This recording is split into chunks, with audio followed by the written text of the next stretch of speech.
And here we go. Now the stream is up and running. Sorry about that for our folks on the stream. As you guys are sitting here hanging out, waiting. Apologize for the delay, man. Some more technical difficulties. We had the interviews that we were going to listen to playing on the radio side of things. I know some of you guys are you're smart, man. You go and check out the Tide 100.9 app if the stream has not yet been kicked off, which is smart. But we just heard from head coach Kalen DeBoer addressing the media at the Regions tournament, then also Coach Nick Saban. We listened to both of those on the radio side of things. And so we're going to respond and discuss those when we come back. But before we do all that, let's see who we already have in here. Waiting, we got you, Kenji. What's up? We got Arthur. We got Way Offsides. Jeff, what's going on, guys? Hope you guys are doing well. Anybody else just rolling in here, watching it back, man? You guys know the drill, man. Hit that like button on the way in. We always appreciate that. Got some interesting stuff that we'll dive into today. We'll talk with Brandon Clear at 11:30. As long as he's still ready to roll. Then, of course, we got Mr. Adam Lamparello himself at the top of the hour. So a number of things we're going to dive into and discuss. So looking forward to doing that. Matter of fact, let me make sure we're all good to go here. Jake, what's up? Roll Tide, Mr. Jeff. And I apologize, man. You can probably tell I got a little bit of a cold, man. So hopefully I don't sound too nasally on you guys. I know it's kind of could be a little bit of annoying, but hey, man, we gotta make it work. We gotta make it work. Let's reach out and make sure we're still good with Brandon.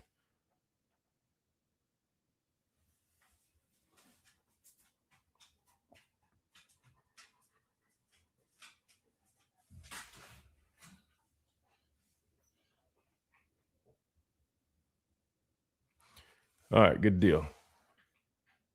Yeah, probably is something going around. I don't know if it's just me, man, but yes, that should be correct, Reed. I just need to confirm with Brandon. Just want to make sure he's still good for today. I know he was traveling last week a little bit, but um, yeah, that should be the schedule. Let me pull this up here real quick. Man, Ruben's unfiltered. That was great yesterday. Man, Ruben is the man. I've had so many people reach out and talk about how great the interview was. To him, kudos to him, right? I mean, he's the one that makes everything special. Like, you're right. He's unfiltered. He's upfront. He's honest, but he's just genuine, man. I mean, you can't find many people like Ruben nowadays, man. And you're talking about a guy that as successful as Ruben's been. And the reason I bring this up is because you got some people that they have egos. They get egos. Man, Ruben, since the day I met him, has always been so genuine, man. Like, if you ever need anything, you can call on Ruben. It didn't matter if he's at the height of his career, you know what I mean, winning Butkus Award trophies and a first round draft pick to, I mean, even now, I mean, he's got, family stuff he's doing. One call away. He's one of the most genuine people I've ever met, man. Um, I appreciate him, dude. He's one of those people. We always used to say this, man, in the weight room, man. You got to have your foxhole people, right? I think it's more of a military term, but if you guys know what I'm talking about, your foxhole, right? You got to have people to cover your six, right? You're in a foxhole. Without a doubt, man, Ruben's probably going to be my first choice for a number of reasons, but always going to have Ruben on my side, man. But now he's awesome, man, and I'm hoping that he is able to come back around and do some stuff, man. I think it'd be really good. All right, here we go.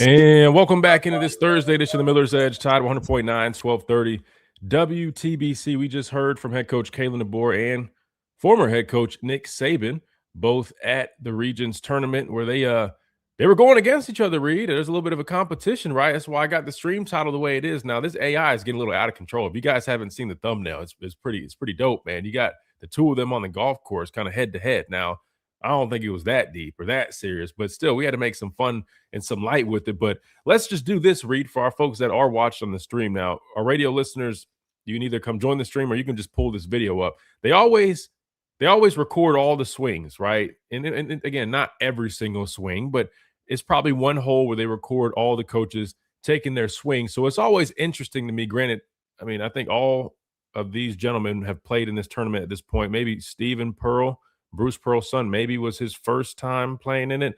Anyway, so we've seen pretty much how these coaches swing the stick. Oh, Pete Golden might have been new. Right now that I think about it, I think he also was new in this tournament.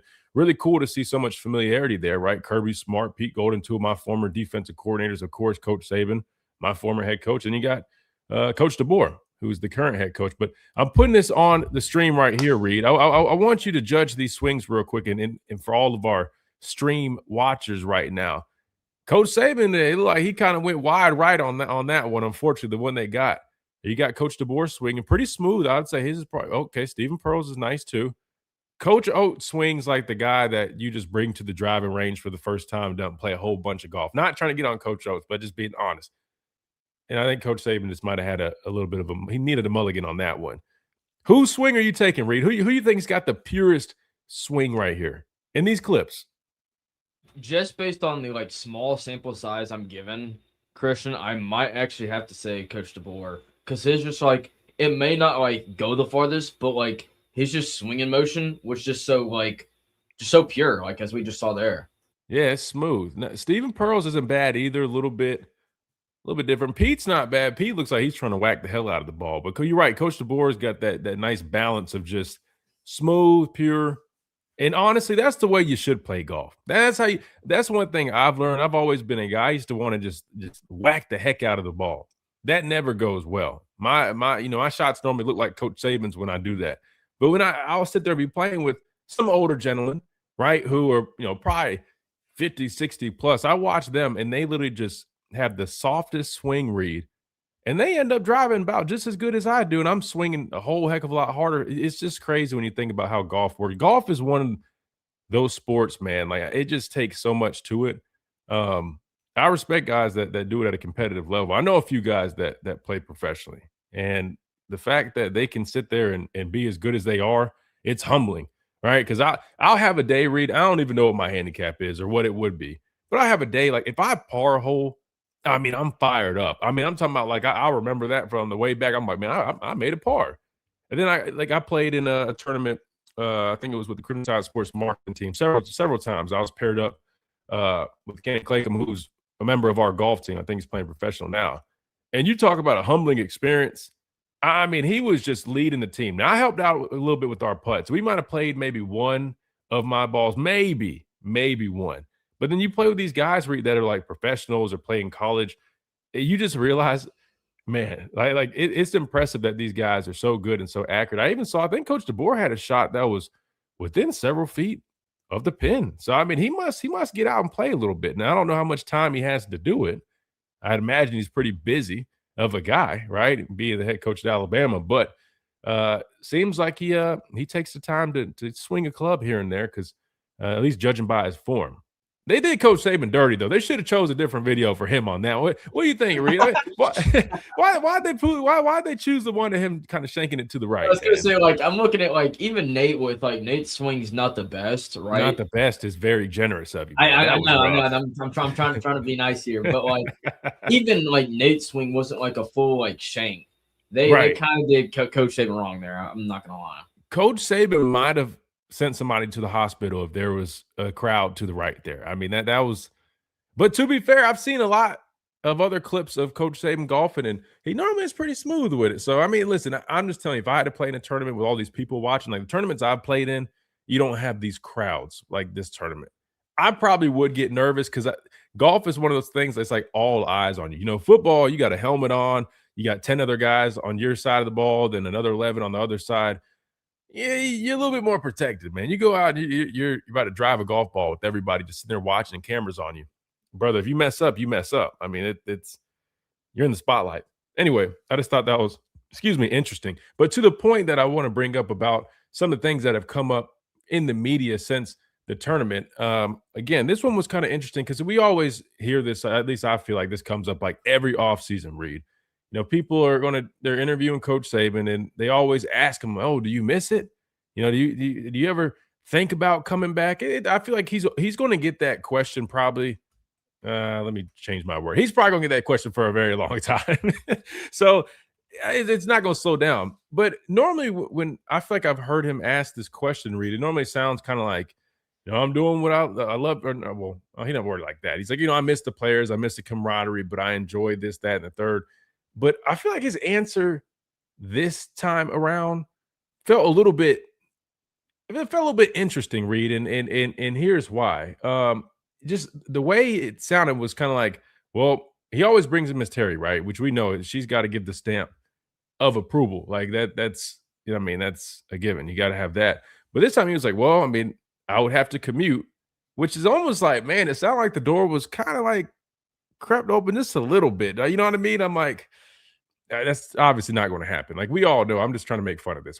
He's not coming back. But the answer kind of sounded like there was a little bit of, I don't know, a little not hope. I don't want to say hope because that's probably not the best word. Yeah, it's like him giving like a breadcrumb kind of thing, you know? Yeah, like there was just like a slight little, he left us something to just kind of consider. And of course, you know, us in the sports talk world, and you give us a crumb, man, we're taking the whole loaf. So this is what he had to say. So when he was asked about I guess his potential to return to coaching, he mentioned, I miss coaching a little bit. I miss the relationships with the players. I miss the competition, but it's a trade-off. Then he goes on to say, when people call, all I can tell all the fans out there is Miss Terry says, if you take a job, you're commuting. She's not moving. She's not leaving the grandkids. She's not leaving any of that. And then, yeah, it looks like he said, yeah, no, that's probably right that he's not making a comeback. But I don't know. To me, I'm just like, well, I mean, we know nowadays if you're afforded a nice plane, which just know he can fly around privately. That's not an issue for Coach Saban. He does it pretty often. I mean, could we see him taking a job, Reed, where he's just commuting via helicopter every day or something crazy like that? Obviously, no. But he does have a house here in Tuscaloosa. Now, I know he enjoys his house down in Florida, but he spends a good bit of time here in Tuscaloosa. Now, we just signed Coach DeBoer to another extension, so that's definitely not happened. But what would your chances, Reed, would you say, for him to return to coaching at any stop? I mean, I feel like it's probably close to damn zero, like 0% chance it actually happens. But if you had to put a number on it or a percent, what would you put on that? Yeah, you're probably right. Close to zero. I'm saying like, 0.01 maybe. I mean, like like you said, I think it's practically completely closed. But there was that tiny little crumb that he's like, here, you're at least getting this. And I think that crumb, Reed, because he really is basically saying no, but it's the fact that he didn't straight up just say no. He basically said, well, if I were to take a job, that means Miss Terry's not going to move. I'd have to commute, which in my head is almost signaling like in the back of his head, I don't know if he's completely shut that door. He probably has, but it just sounds like, you see what I'm saying? Because I feel like somebody that was like completely done with it and knew for a fact they wouldn't even test the waters would just say, I'm not coaching anymore. I've closed that chapter of my life. That's that. I'm enjoying the broadcast. But he might have been doing it just to have some fun because he always does it. He's going to throw Miss Terry in there and make light of it and be funny. Like, hey, she wears the britches around here, so she's going to make that decision ultimately. So it's probably just another one of those. But I was like, hey, man, I don't know. It's worth talking about because I don't know, man. The way I heard it, the way I read it, I'm like, it felt like a little crumb. But it's, probably not going to happen because where would he even go at this point? Where would he go? That's what I was thinking of is like, would he return to the college game? Would he return back to the NFL? Could we see him just want to enjoy life at the high school level? I really don't know. Okay. If Coach Saban was a high school coach, oh my God. Well, they probably would run the table. I would say that. But those kids, man, oh man, I hope they're built for it. But speaking of high school football, before we hit this break, man, Brooks Austin, he's joined our show, the film guy. I see that he's doing his high school, I guess, tour, kind of traveling around, checking out some high school programs. Speaking of high school coaching, Reed, let me just say this. We have an epidemic, pandemic, whatever the correct term would be here. These coaches need to be better, man. The clips that I'm seeing him post, the drills these guys are doing. Listen, I know we talk about head injuries and all this stuff, and people might call this soft. But some of these drills I'm watching, Reed, there is like no point in doing it the way that they're doing it. Like the distances these guys are apart from each other. I watched a drill. I mean, it really just a one-on-one drill, just guys just trying to, leverage drill, just attacking each other, right? Man on man to seeing who can win. That drill, the kid just completely ducks his head. And I had to hold my breath. I'm like, dude, holy crap, man. I'm like, dude, this dude could just broke his neck. The kid ended up getting driven like 20 yards back and pancaked. Everybody's all talking about that. I'm like, No coaches went over there and said, "Hey, man, pick your freaking head up." I'm like, "Why? What are we coaching?" I'm like, "Forget him being pancake. This guy could not be able to walk again." I'm talking about his head went straight down. Reed, I just, and I realized, I'm like, man, we need to make sure the guys that are coaching these kids, man, are really coaching them right, because football, man, God, we might be in some rough shape if that's what's being taught If nowadays. that's the future, yeah. Right, and then that's the high school level. I mean, I've seen some pee-wee coaches that I don't even, it's even worse. I'm like, "Oh gosh, yeah, no, we need to get this cleaned up." But we also need to take a break, so we'll do that when we come back. We got Brandon Clear. He's going to be dialing us on the stream, so we'll have him joining us. We'll talk with him. I want to ask him about some of these receivers and get his thoughts on how this whole thing could look, because that's a very intriguing situation given the injury to Noah Rodgers, and with these young guys stepping up in the spring game. Why not get a former college wide receiver to kind of break some of these guys down and talk about what he's seen out of them? All that coming up right here on the Miller's Edge, Tide 100.9, 1230, WTBC.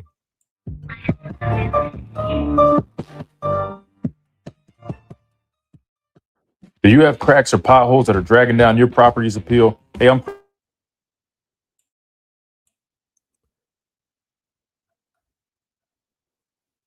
right, let me see. Let's catch up on some of these chats. Ferrari Foster was the wrecking ball, no doubt about it, man. No doubt about it. Speaking of got to be careful. Man, Ruben, dude, he had us nervous a little bit too, because sometimes he would just, I mean, he just laying the hammer on folks. And when he hit Fournette, his head was kind of down, and I think he got a stinger. His arm was just dangling. I'm like, golly, dude. You, Ruben, and your dad was a great trio. I hope y'all do more of that. Yeah, man, we'll definitely okay, let me send Brandon this link. No, we'll definitely do more of I mean, Ruben's cool. Where, I mean, Ruben could come. I mean, hell, we get Ruben on probably once a week if we want to. So we'll definitely do more of that, man. Yeah, if you guys enjoy that kind of raw, unfiltered conversation, now we'll definitely get the two of them back on here, man. It felt like almost I was sitting in like a smoke sesh, man. I mean, they got their cigarettes or whatever. I'm just sitting here in the Lamparello Law Studios. I'm like, man, I feel like I'm missing one. I don't really smoke. I mean, I used to have a cigar here and there sometimes, but I was a big Copenhagen guy, man. I used to dip, but I quit that habit, man. That was not a good habit. Saving shot landed in the parking lot. Yeah, hopefully it did, because if it landed in the crowd, man, somebody might have been ambulanced out of there. Let's see. Army says not a golfer. You should check it out sometime, man. Golf is one of those things that I don't know. I would say it's relaxing because you're out there and in good weather, nature, all that good stuff. But at the same time, man, if you don't know how to play the next play or play the next shot, yeah, it could definitely get a little frustrating. Oh, hold on. The day I got my Nike sweat jacket on, I'm kind of relaxed because I'm a little under the weather. I normally have a polo on, trying to look all professional here. Got a little cold, so I'm like, I'm gonna chill today. Hold on, man. Let me bring this guy on the stage real quick. I mean, he's gonna show me up like this on the. Oh, come on, man. He got the. Oh, now I feel like I'm underdressed, man. Hey, gotta represent sometimes, man. I'm in the office. Wow. So he had the Clemson tee last time, so I'm thinking I'm good. We're chilling. Dang, my guy's he's sharp.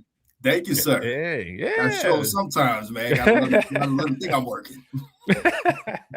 That's right. Man, how's everything been, brother? I'm blessed, bro. Been busy, but in a good way. You sick kids, so you know how it goes, man. Dang, well, actually, don't know how it goes, but the life is life. But well, I know how it goes for me. I got a little cold. Ain't nothing bad, but even that's just annoying in itself. So I mean, I can imagine having some kids not feeling good, man. That's definitely probably not the easiest thing. I'm gonna bring us back, Brandon. I want to talk a little bit about some of these receivers, man. Get your receiver perspective on some of these young guys, man. Get your thoughts. Sounds good. And welcome back into this Thursday edition of Miller's Edge, Tide 100.9, 1230 WTBC. We got our guy Brandon Clear joining us now. He's on the stream today, looking nice, fresh, clean. He's showing me up, man. I normally try to put a little polo on and try to be a little professional, even though I'm just here in the little Lamparello studios. But today, of course, all days, I'm like, you know what? I'm gonna be a little chill. I got the Nike sweat jacket on. My guy Brandon's clean. He got the jacket on, man. Smooth, man. Hey, but just in case the pastor comes in and try to step funny, got to come with a suit. So so just remind him a little bit, man. That's right. Yeah, you need to, man. You need to check him a little bit, man. Dude, you spoke him into existence. His ears were burnt. And listen, and what's crazy? Listen, you do this every time. No, and you know what's crazy? I literally was just going to say, he's probably not going to join us today. Not because you're on here, but because I saw that he's traveling or something, or who knows? This dude's like, where's Waldo? I have no clue where he's at half the time. But I saw that he was traveling, and I didn't think he was going to make it on here. But there he goes with his. I was seeing with a cigar, man, or pipe, so he wanted that smoke. That's why he popped on, bro. Yeah, well, he looks like get his daily smoke in. He might be at a so no cigar, but potato chips, which we're gladly just gonna sit there and listen to him crunching in our ears for a few minutes. It brings me back to when we used to do the show. Anyway, all that's all right. Let's dive in, Brandon. I want to ask you a couple. Number one, we were talking about this real quick. Coach Saban was asked about his return or potential return. Would he ever return? And he kind of it felt like it was a little bit of a crumb, man. He kind of just like, well, Miss Terry's not going to move, so I would have to commute. He didn't really say like, nah, I put that chapter of my life behind me. Any chance, Brandon? Even 1%? Not a chance. You see how happy he is up there doing the broadcasting and doing all those different things. There's no way he's going to get into the confines of dealing with 18-year-olds that are making more than he could ever think of when he was 18, 19 years old, and then have to respect it. You see how they treating Bill Belichick. Coach Saban's not going anywhere near a football field unless he's just there being analyst, talking in the backgrounds, man. He's not coaching these guys. Well, you brought up Bill Belichick. I'm not going to lie. For somebody as similar to Nick Saban that I think you could probably be, they're like two peas in a pod. Just watching those guys interact during pro day was the strangest thing because you watch them like all seriousness, it's all serious, all business, 24/7. They get around each other, and it's almost like you're watching like two buddies, which they are buddies. It's kind of interesting, man. But one thing that really separates them is I don't think Coach Saban, this would never in a million years happen. He's got Miss Terry. Bill Belichick, man, to be so serious and strict, man, he's running around with a 24-year-old girlfriend. Listen, it ain't my business, but I'm just saying. The flesh is weak, man. Flesh is weak, but at the same time, Brad, I'm like, they differ so much in that respect. You call him Samson. Samson had his strength, man. The line took him out. You see how he coached over in North Carolina. Just saying. Brandon, how you doing, sir? Doing well, sir. Listen, man, y'all, you always talk about pocket watching, but now you female watching. Now you know why you. Listen, brother, this is the public eye, brother. I'm not trying to look into it. I do. I'm just saying, that's one thing that they clearly that separates them. I mean, football, X's and O's, the way they run a program. I mean, they are two peas in a pod. Mike Vrabel and this. Maybe it's a New England thing. It's a New England thing. Mike Vrabel. Yep, you said it. Well, it's something the owner. Now, what the owner did was much worse. It starts with leadership. He was sending a man and sending them out. He was an import-export. You know what I'm saying? It starts with leadership. When I was in that simple world, I was in the import-export business. Bring them in and you send them out. You know what I mean?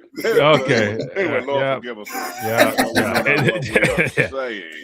But listen, back to Nick Saban. Let's get real. Coach Saban, I agree with Brandon Clear. I mean, Coach Saban's not going anywhere. I mean, the dude he's got money, but he's making money.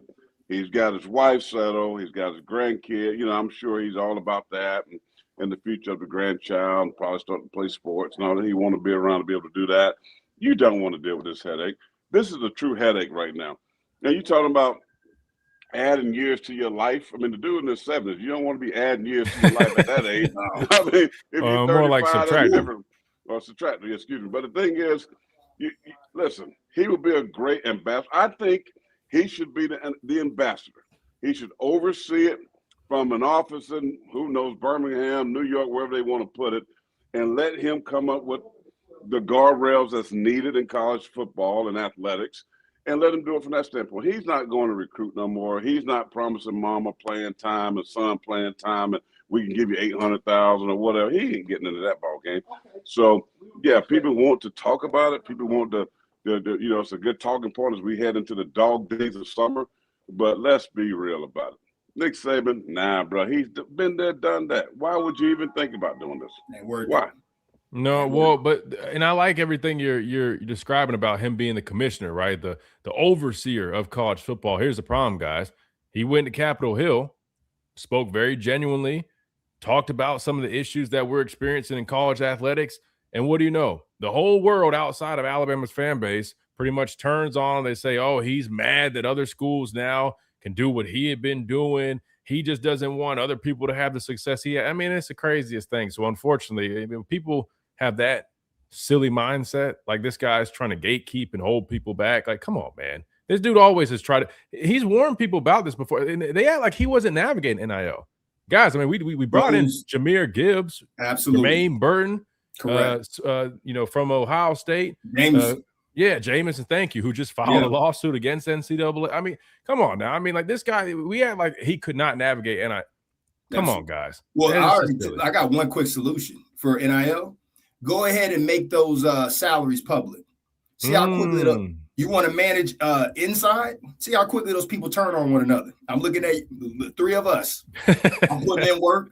I've been here 3 or 4 years, and here comes Christian, freshman, making X amount of money. Oh, we don't have problems. You saw what happened with Ole Miss, right? If it were me and I was, departing, like Lane Kiffin did it, right? We all know, man. Look, he's a different type of cat.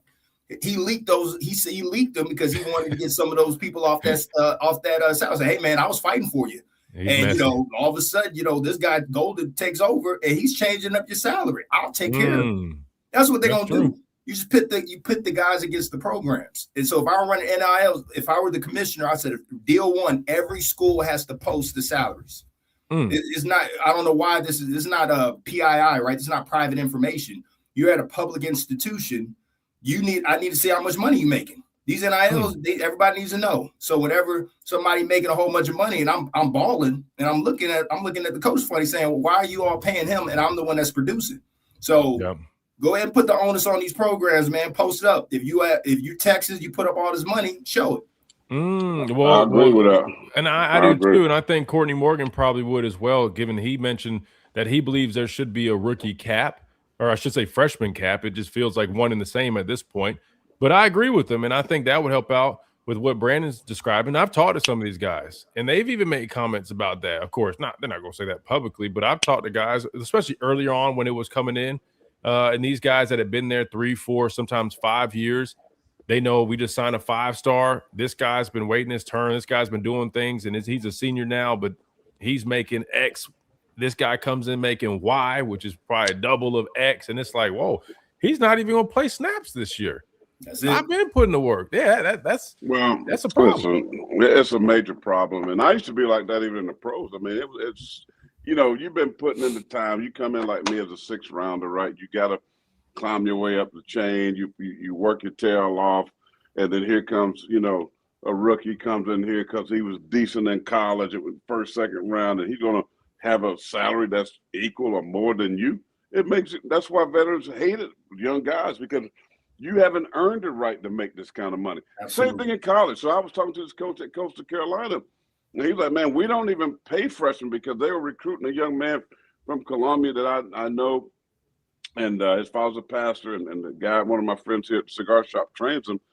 And I was just asking him about him. He's like, we love the kid. I was like, well, you have to pay. So he said, man, we don't pay freshmen. And I was like, well, you're probably not going to get the kid. Yeah. Because I was like, sure. They're like, no, we pay, portal guys. We make freshmen earn it. I like the attitude, but but my point was, you're probably not going to be very good because you're going to have to pay players. I mean, that's just the way it is. And guys don't care about you promising them the education that you can get. This education at said school, Clemson, South Carolina, so good, and that's great. but what can you pay me? What can you give me right now? What can I go to Wells Fargo, Bank of America, your local, Navy Bank, what they call First Citizen? What can you put in that for me? Yep. If you can't put nothing in there, if that deposit ain't good, they ain't coming to play for you. You know what I mean? That's real talk. That's real. That's a shame because back in the day, you were just so excited to get a scholarship, to get an opportunity to make that bag. And you care everything about that. So if I get there, I'm going to beat so-and-so person out, and I'm going to get my bag eventually. Yeah, give me a handshake or two. Let me get a little gas for the car. Let me buy Baby Boo a little piece of you, some wings. We can drink a pitcher of beer. I'm good to go. You know what I mean? They got Louis Vuitton. They rocking the polos. And I done sweat blood. They ain't buying no pizza. I mean, this right here is like going to Kmart. Polos like Kmart. Yeah. They do. If this ain't Louis Vuitton or Gucci, they don't want it. No, I was about to say. Yeah. They're buying. They ain't buying pizza for their girls. I mean, I was sitting there thinking, Brandon Cooler, he look like he's like an attorney or something, bro. He got a nice, I appreciate it. I got to show it, make it seem like I work sometimes, You're faded up nice, faded beard trimmed up nice. He came correct. He came correct. He came with it, man. I had to show him represent Miller's Edge. Hey, Brandon, you got a few minutes and we hold you over this break? Yeah, I do. I got you. All right, yeah, we're going to hit this timeout real quick. We come back. I want to ask you about these receivers for a few more minutes, and we keep on rolling right here on the Miller's Edge, Tide 100.9, 1230, WTBC. Yeah, man. What Pastor was Christian saying, Miller, and I wanted to tell you about Pastor was saying real, man. It is honestly, this is the best equivalent. We talk about Bill Belichick. You got you a 20-year-old, you 70, bro. What you doing with that? You ain't got nothing on you, right? So just like all of a sudden these guys getting into these positions, you getting all this money and earned anything. And you saw the NFL had to change it. They got a structured system. It's fair based off of what you earn, right? So life's not fair. Like, I don't want to say fair. It is even based off of what you've done. You come in and it's a tiered system. And then the NFL, you earn your right to stay. Nothing is guaranteed. So those Jamarcus Russells and all that stuff, that was crazy. And they finally got rid of it. Well, you mentioned tiers, and a lot of schools I do know have started to do that, right? So when they are recruiting these players out of high school, they kind of label them. So I don't, you know what I mean? Like, so they might have like a tier, B tier, C tier, almost as you will. And so A tier might be, all right, we view this guy as a 850 to 1.2 type of guy. And I'm just kind of just throwing stuff out there. But I do know a lot of schools have kind of adapted that, where they break down recruits or said players off like a pay scale and what they view them as. And I'd imagine, so when they do maybe circle back the following year, if you had a guy initially you brought in like Latsier Brooks, I mean, he probably would have been a little bit lower of a tier. I won't bump this guy up because he is now he's shown that he is maybe from a B tier to an A. So, and again, it might not be exactly like that, but it's along the line. What happens if they don't produce? Because the A&M had this issue, right? You could probably get bumped back down. And that's my question. So look, I won't pick on the guy, but I think you already know in my head who didn't perform at the level, the payment he was getting paid. Sure. Do you have a conversation, or did the coaches say, you know what, it's just a bad spot, things were happening outside your control, we'll keep you at the same salary, but unfortunately we're not going to be able to go above this? And will that player concede to it? That's a great question. It probably depends, but I would say a situation like that, other people, they're still going to say, hey, he might have had a bad year, but we know what he's got. We know the upside he's got. So you still have to take into consideration the market side of things and the competitive side, right? Just like we talk about the contract extension. Not trying to say, Coach DeBoer did not earn a contract extension. I don't think anybody on this earth would have earned a big extension after 2 years of an already 7-year contract. You know what I mean? It's just being honest. But that's not how this works nowadays. It's all about the market. It's about competitiveness. Just like half these other coaches that get these contract extensions, they didn't do anything that year to earn it.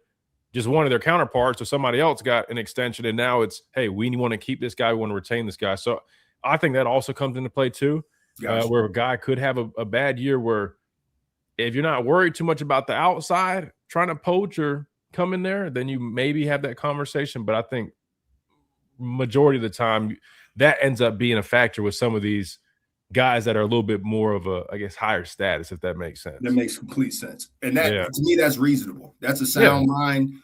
And again, you've seen the person produce. So it's not like you haven't seen it before. Right. Now, again, it's almost like you get a mulligan, you get an opportunity to reprove yourself within the dynamics of the team and all the other stuff. So I was just more, in certain instances, they may do that. On other instances, and that's the, kind of tied back to Ohio State and how we lost some of our talent. Was it a conversation? They said, hey, man, we got to talk these numbers. We can't keep. What I was about to say, and it also could work on the other end where it's you're looking at the competitive market and you're looking at what others might offer, and you have a decision to make. That's the reality of how this works. But that's why I mean, like it functions like it's a pro system. The problem is they're not sitting there doing this on a yearly basis in the pros. That's why you sign guys to contracts. You don't have to worry about free agency every single year like you do in college. Here we go. Absolutely. And welcome back into this Thursday edition of the Miller's Edge, Tide 100.9, 1230 WTBC. We're joined by Brandon Clear, former Clemson wide receiver, looking all dapper and cleaned up. Hey, Brandon, I see you got Bama Live on your tagline, man. Are you officially doing some media stuff now that you need to tell us about? Bro, that was automatic, man. Oh, okay, all right. No, I like it. No, I just wanted to make sure. No, I was going to say I wanted to push it. I might, because people always enjoy you on the show. That's breaking news. No. He said it was just on there. So I just wanted to make sure I didn't need to be plugging something for him because I wanted to support him if he was doing a little bit of a podcast gig or something going. But let me ask Brandon. He's on the Miller's Edge live right now. Yeah, 100%. No, Brandon's an honorary co-host every week on Thursdays. We know that. No, Brandon's a true supporter, man. I love everything he does to help us out. Brandon, I'm going to ask you, man. You played the position. We just were talking about wide receiver play. I want to get your thoughts. I know we might have talked about it a little bit, but tell me, man. So coming out of spring, Noah Rodgers was a guy that, I mean, everybody been talking about the consistency. I'd be the first one to tell you, man, like just putting my eyes on him. I was impressed, right? You lose Jeremy Bernard, you lose Isaiah Horton, and who else did we lose? I don't know. Anyway, two main contributors there. So you're expecting a guy like Noah Rodgers to come in and contribute. He unfortunately has a knee injury. So now you're looking at it where you got Ryan Williams, who had a good spring, right? We know scrimmage number 1, I mean, he went off. Scrimmage number 2, a little bit more quiet. A-Day had a couple, plays here and there, but lots here, Brooks, you're excited about. But where does Alabama go for that third wide receiver spot? Now, I'm not talking when I say third wide receiver. I'm not talking about like Z or the slot, but I mean more so like that third guy in the pecking order or the totem pole. Because we can all agree, Ryan Coleman Williams, Latzia Brooks, those guys going to be your top 2 targets in my opinion. But when you look at that third option, Brandon, you got Cedarian Morgan, who is a big 6'4", 225-pound receiver, but has got work in the slot this spring. So he's got versatility, has the body type of an X, but he can play the slot. You got Rico Scott, who I feel like can probably line up all over. I think he plays a lot of Z, but we also know he can play slot. Probably can play some X. And you also got Derek Meadows, who I feel like doesn't have the same versatility. Big body guy, 6'4", 6'5", but primarily more of an X. So how does he fit in there? Because I think Ryan's going to be more of a Z. Latzia is going to be that H or that slot. So who would you have, or maybe talk a little bit about some of those young guys I just mentioned and maybe how you see this wide receiver room kind of fitting in or who might fit where and how that could look this upcoming season? That's a great question. So I think that they can go one or two ways. And again, I'm not comparing them in any way to the wideouts. But if you look at Jerry Jeudy, you look at Ruggs, they weren't overly big dudes, but what they did bring was dynamic abilities across the board. And they were great blockers despite their size.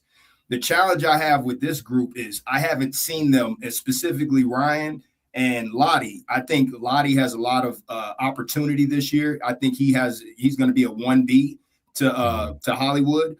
But one thing I'm thinking that they need is size. And look, Rico is a bigger dude, but he's not tall. And so that's where I'm kind of leaning towards a Derek Meadows or Cedarian Morgan, because for X, boundary receiver, that's usually the toughest dude on the field. And that's you one-on-one, man. You got a boundary working with smaller, shorter space. And so, Hollywood, I think his better fit is going to be a Z because he'll have more room to work. Z in the slot. Lottie can probably rotate there as well. And I think Rico will be able to play all 3 spots. But if it were me and I needed a big body receiver, which this staff typically likes to have in that X position, if you look at their track record, they're going to most likely give Derek some opportunities. And so, again, Derek was getting on the field because he was an adequate blocker last year. He didn't catch a pass, right? So if I see that and I'm looking, I need to see major improvements in blocking. And that's, for me, the biggest thing for being a receiver is running all of your routes full speed or tempoed and showing that you have the ability to separate.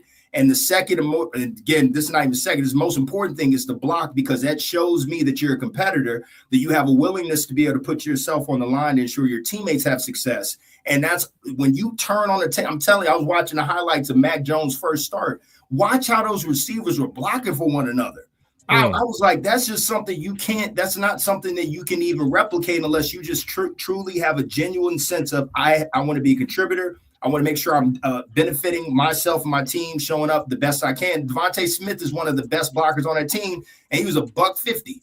So, yeah, that's what I got to start seeing from this thing. So if you're asking me, I'd go Derek Meadows. Rico Scott will most likely get the first nod. I just feel like they need some size. If you got Ryan and Lottie over there trying to block, man, I haven't seen it yet. Maybe they'll start allowing them to chalk block again. They can become more effective. But until then, get in the weight room, pick up boxing lessons over the summer, something, man, and give you a little punch whenever you throw a block. Hold on. Let's start with the offensive line learning how to block first. I agree with you. The receivers need to block down the field and extend those plays so the running backs and whomever can get that thing going north-south, you know what I'm saying? But until they get them front five up there, you know, which that's what they're supposed to be doing. We talking about how great Devontae and Henry and we got a wide receiver expert on the show. That's why we're talking about it. But listen, I know it starts up front. But right. They ain't gonna be able to get the ball for something to block for somebody. We know that. I'm asking him about the receiver position. We know that. We understand all that. We talk about that 24/7. It'll be better this year on O-line. I think it'll be a little bit better. I think Clem will do a good job. I think Clem is a different type of dude. I agree with that. Now I don't know if personnel wise we're gonna have to see. Can I hold you to that? Yeah, absolutely. You see a difference. They can clear. It may be better or worse. That's the difference, right? I didn't say it was going to be good or bad. Are you saying that based on any kind of factual information or something you've seen with your own eye, or are you just saying it? You know, like Ruben and Christian yesterday was being, the sky is blue all the time, and I make my comments off that. So I just need to know. Are you saying I don't think anybody said that. I ain't a beholder, man. I'm seeing it. Everybody's below 350. Crispy's gone, and I'm seeing these dudes be able to pick up 2 feet and run. That's the difference I'm seeing. You asking me? I like it. Crispy's over there in Miami, and hopefully he ain't eating up all those Krispy Kremes, but he needs to be below 350. Just saying. And I say yesterday, if you smoke weed broke, you're gonna smoke more weed rich. If you eat Dunkin' Donuts broke, you're gonna eat a heck of a lot more when you rich. We're Zion Brandon, we appreciate you, brother, man. Thank you so much as always, man. Appreciate y'all fellas, man. Roll Tide. Talk to you later. Yes, sir. Roll Tide, man. That'll do it for this first hour. When we come back, we keep on rolling. We'll be joined by Mr. Adam Lamparello right here on the Miller's Edge, Tide 100.9, 1230, WTBC.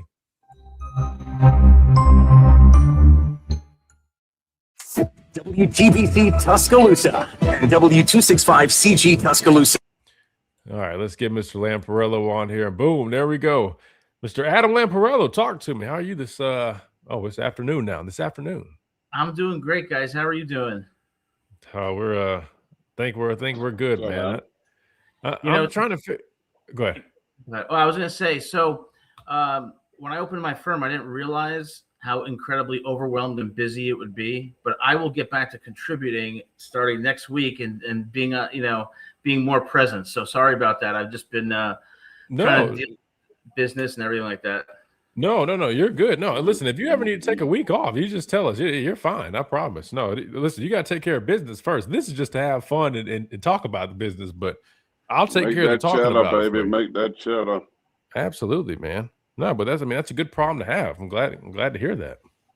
Yeah, it's going well, but I'm trying to just balance the business side of it and get everything organized. But hey, I love being on the show and talking Alabama football. It's going to be a good year. Absolutely. Well, tell me, is there a time you want to get off today? Or you want to stay like one segment, 2 segments? Oh no, today is fine. It's just the last like 7 days have been pretty crazy, but now things have calmed down. Thank God. All right. And you, like I said, you tell me, man.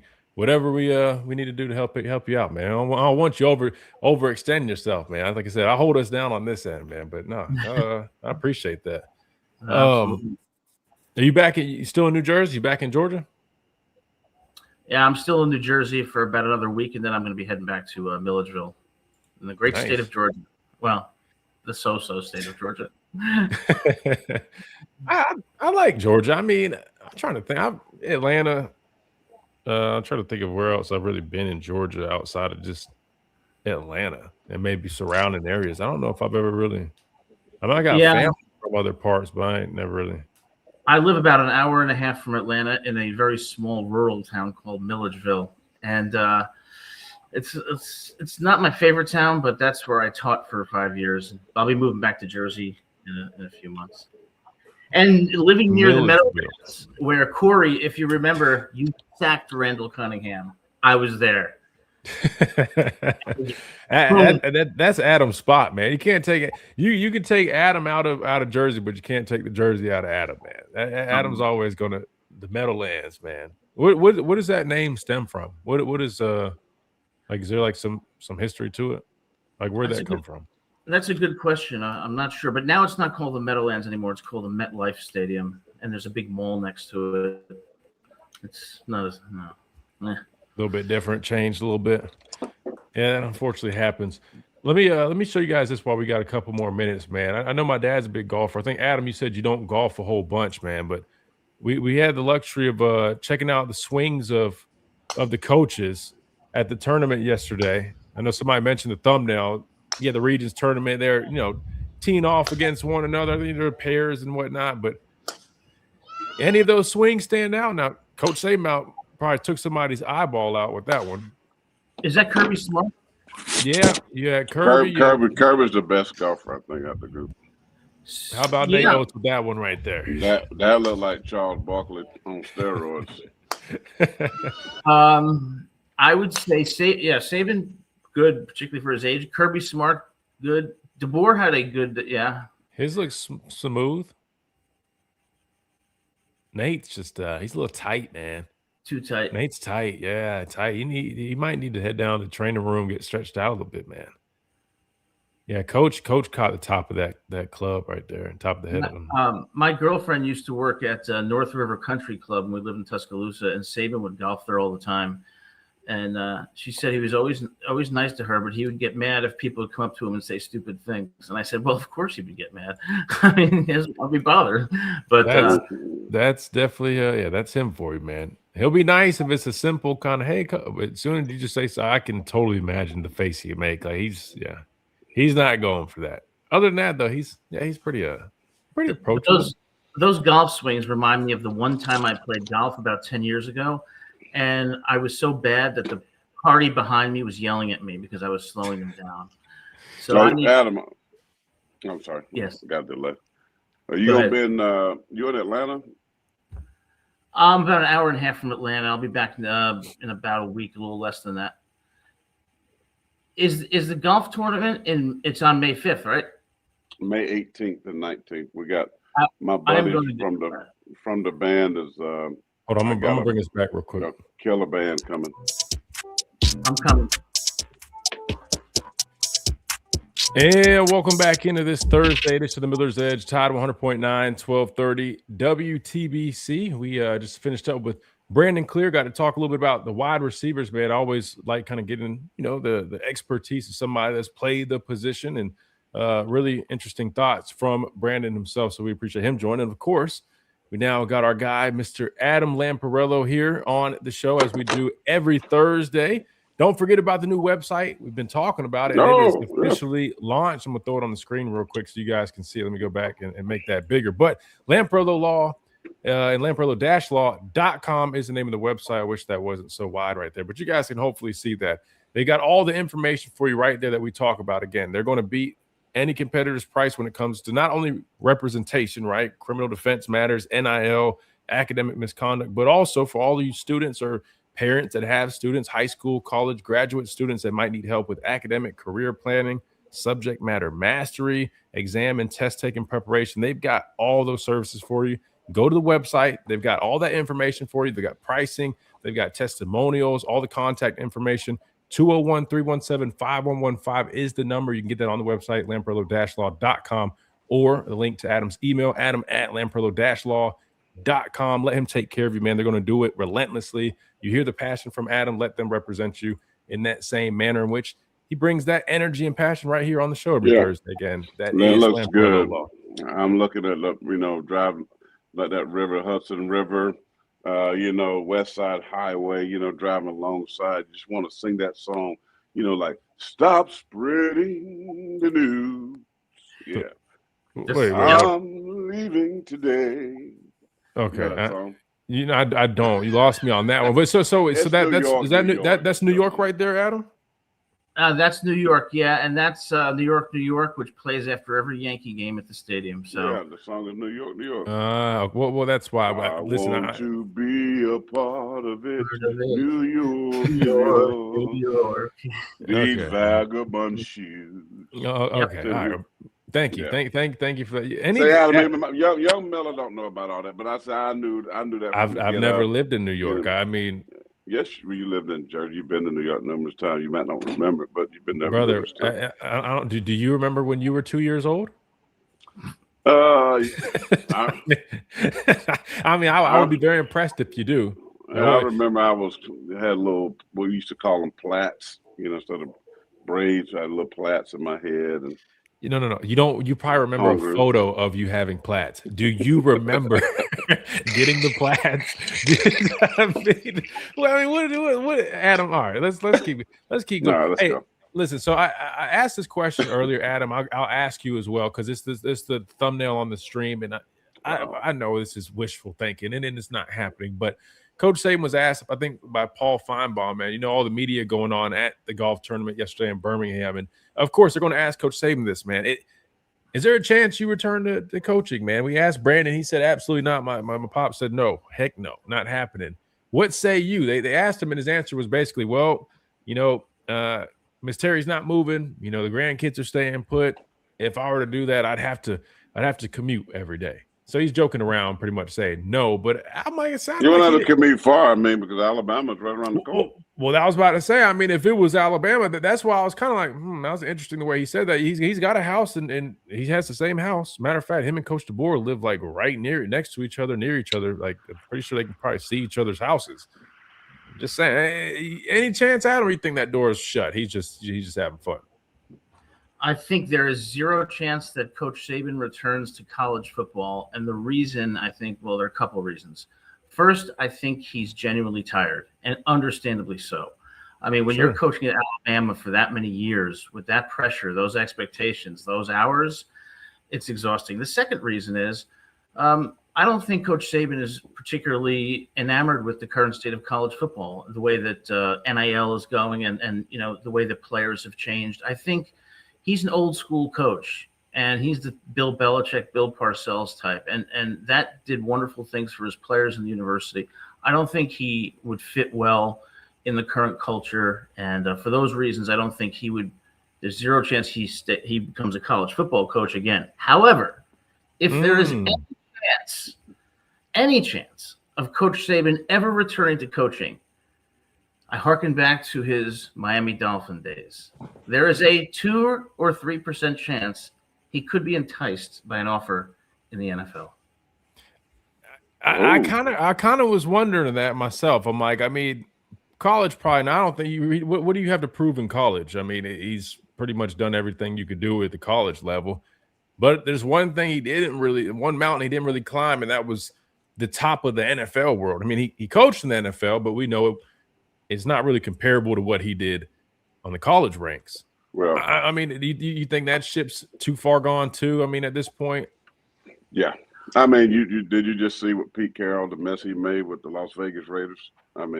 Is he not still there? Oh, no, he's not there. I'm sorry, you're right. No, you're right. Winning coach at Kubiak, right? Seahawks. But listen, here's the thing: when you got to look, it's kind of like a player coming back, right? It's like they retired and be like, I'm gonna go back and play. Like my thing, you want to ride off on a high horse, man. When Nick Saban rode off, even though they didn't do him. He had his little journey, waving by the fans, all that. But the dude left as the Mount Rushmore of college football coaches. So you leave the game with that, okay? If you go back and then it's a mess, now people going to remember the mess more so than all those great things that you have accomplished in years past. So if you coach Saban, I think he loves the game. I think he misses the camaraderie. He misses the competition, the competitive nature of the SEC and college football as a whole. But the work, man, the effort, the energy that you have to expend, just like it ain't even worth it. I mean, even if you go to the pros, you got to deal with a bunch of prima donnas that came from the college ranks now making all of this money that they're not going to listen. They're not going to the tough coaching that he likes to do. You talk about Bill Belichick and Bill Parcells. That coaching tree. We understand that. That ain't happening today. You had Ruben talking about as a coach at Alabama. Like, coach, you can't be coaching them. You can't be cussing, getting them, to back off. These kids don't operate that way. So you got to find a Kalen DeBoer mentality football coach today that love on kids and give them ice cream and watermelon after every practice. I mean, that's what's working. He's cool. He can do all this stuff. He dances in the locker room like Dabo, and they do the gritty together and all this crap. You know what I mean? Brian Kelly on recruiting visits, and they're like twerking together. They're twerking and lanky. Like this stuff. Like the things that you got to do in college to appease a young 18-year-old to come to your school is nauseating. It's nauseating. The thing that Coach Saban's not going to do that. I'm just saying he's not going to do these things that. Listen, I don't believe you kiss no 17, 18-year-old tail to come to your school. It's a freaking privilege to get a $250,000 scholarship and free clothing, free housing, great nutrition and kitchen, and all the stuff that you get just by itself. Yeah, you earned that, but man, that's a lot. Most kids will never have a chance to get that. No, they want 800 mil, 2, 3, 4, 5 mil on top of that. When you in a Catholic university or Catholic high school down the street, like Arch Manning running past dudes playing offensive line 5'6", 140 pounds, and defensive ends that can't run, and you look great. Now you want $8 million, but you have proven nothing. Come on, man. To me, prove yourself, then you get paid. That's the way it should work. It's like, hey, man, if you do what you do, all conference, all SEC, all American, lead a team in sacks. Look at Nick Saban. Now he did. Like I was there. I was going to say I ain't want to cut you off because I know sometimes I feel I cut you off a little bit. I apologize for that, but I was going to say. But this is like I'm sorry. He was doing some line dancing. He would look at him. Now he needs to loosen up the hands a little bit. It's like every white man T-Rex that can dance do the electric slide. Every white man. This is only. I bet he can't do the cha-cha. I bet he can't. No. He learned some dances now. I mean, listen, Coach Saban's culture. You don't think he went into all them homes? You always talk about it. You got to be able to go have a mouthpiece when you go down in certain Section 8, certain parts of town to go recruit these guys again. I see you trying to get your dance moves on, but listen, Coach Saban's culture. Come on, man. He's culture now. I was in the house when we went on your visit. That's different. I have a Italian Caucasian mother who made baked ziti when he came. Like, I mean, no. I'm talking about. We weren't trying to sit there and cha-cha slide at my house. Now, no, at Nick Saban's house, which is a video that the radio can't see this part of it. We were in the house. That's when Lane Kiffin showed up at the house. He had them acid wash jeans on with the big pocket, and Coach Saban cussed him out and told him to take it home and change clothes and look presentable. I'll never forget this. Wait. Hold on. Wait, share that story real quick, because people don't know what you're talking about. Adam, we were on Christian's official visit, right? So on an official, we go to dinner. First of all, Christian and his mother. They ride with Coach Saban, my oldest son, in the S500, S600, whatever it was. They put me on the stupid bus. I ain't get to ride. You couldn't fit. I'm sorry. I There wasn't mean, enough room. I mean, they treated me like, okay, that's what it is. Okay, I feel you. Okay, I got you. But anyway, that's the whole thing. You go to coach's house. We have some great food. They have some drinks for you if you drink, and then it's the electric slide time. And Coach Saban gets out front, and that's the only time they really let people do video. But all the coaches are there, and this is when Lane Kiffin was there this year. And all the coaches got the sport. They look like Brandon Clear the last segment. His coat button up, look nice, tight. Clean shave. Here comes Lane Kiffin up in the house. Lane Kiffin got a button-down shirt. Something that I would normally wear.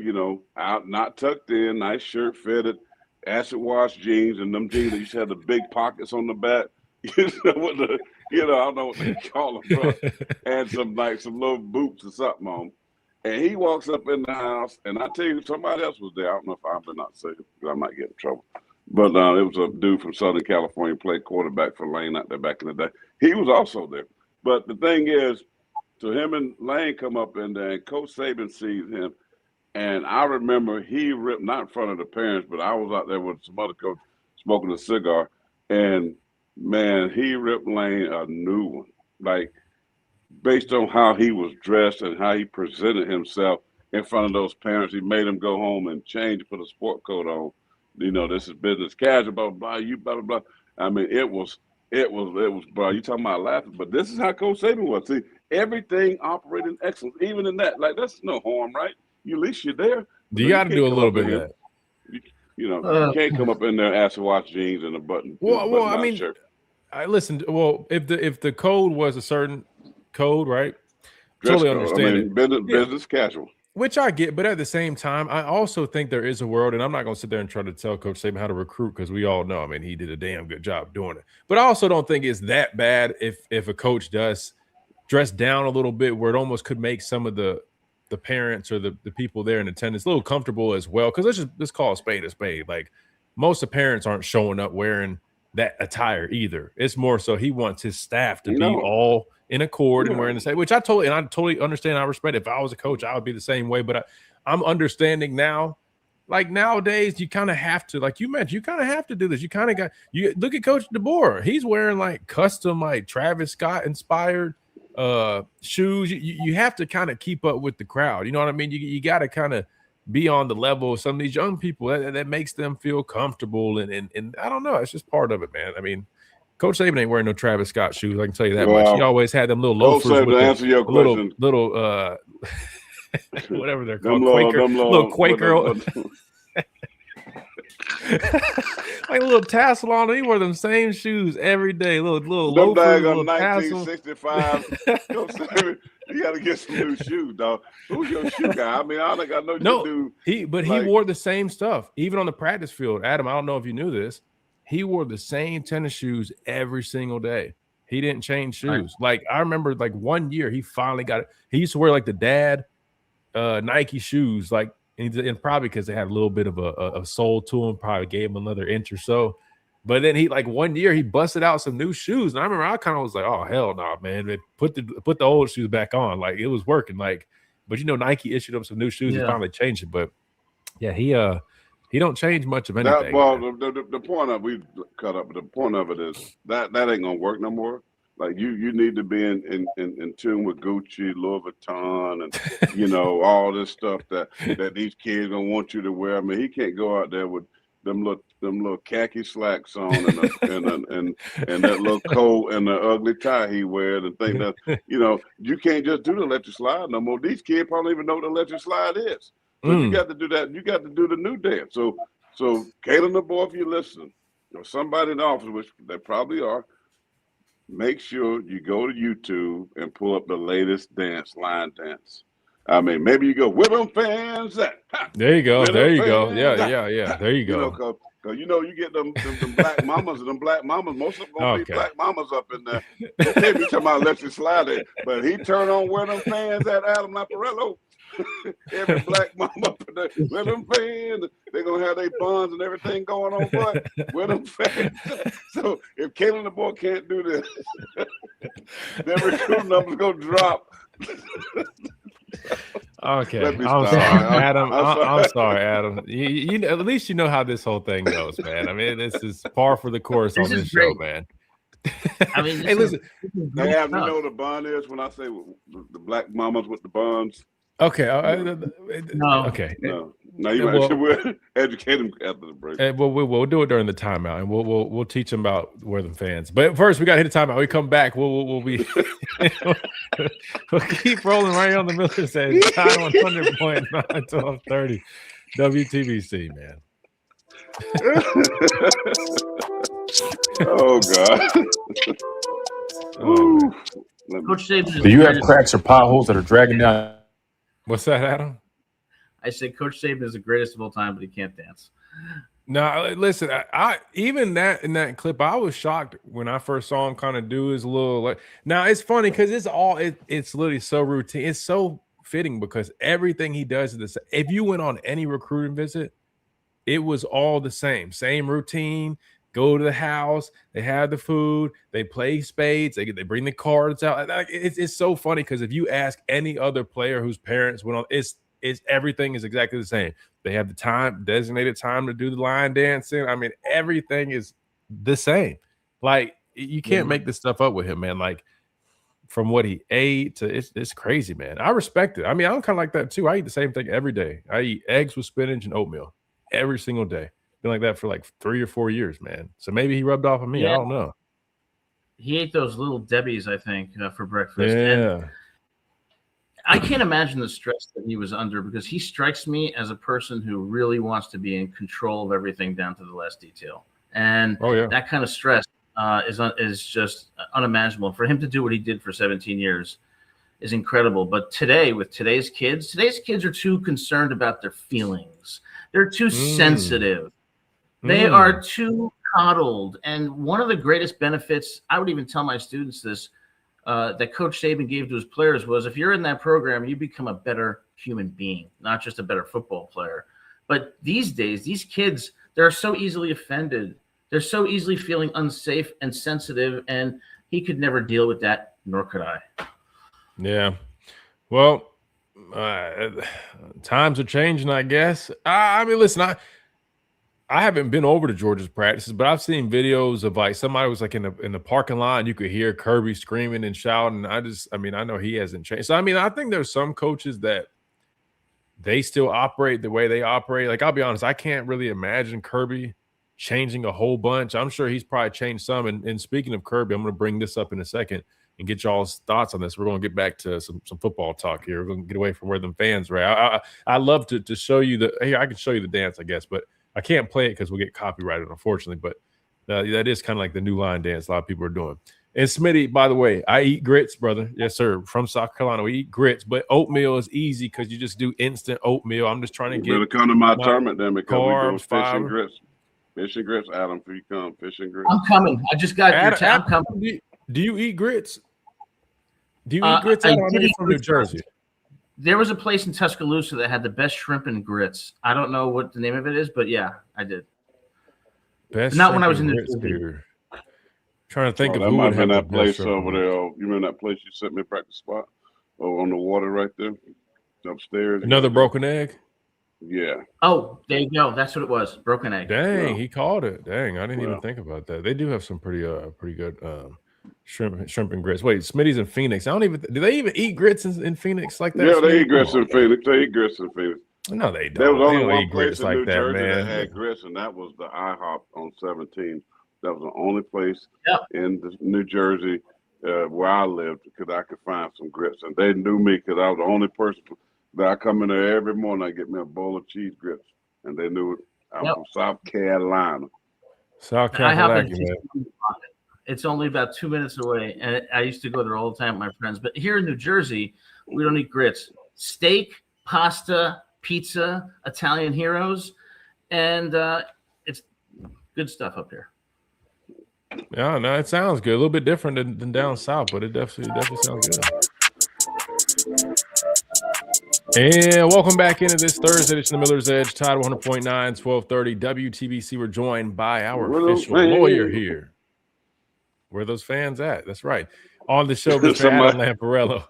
Somebody did respond. It's like their wife, family do it. So he's sick of that. So I saw that somewhere in them.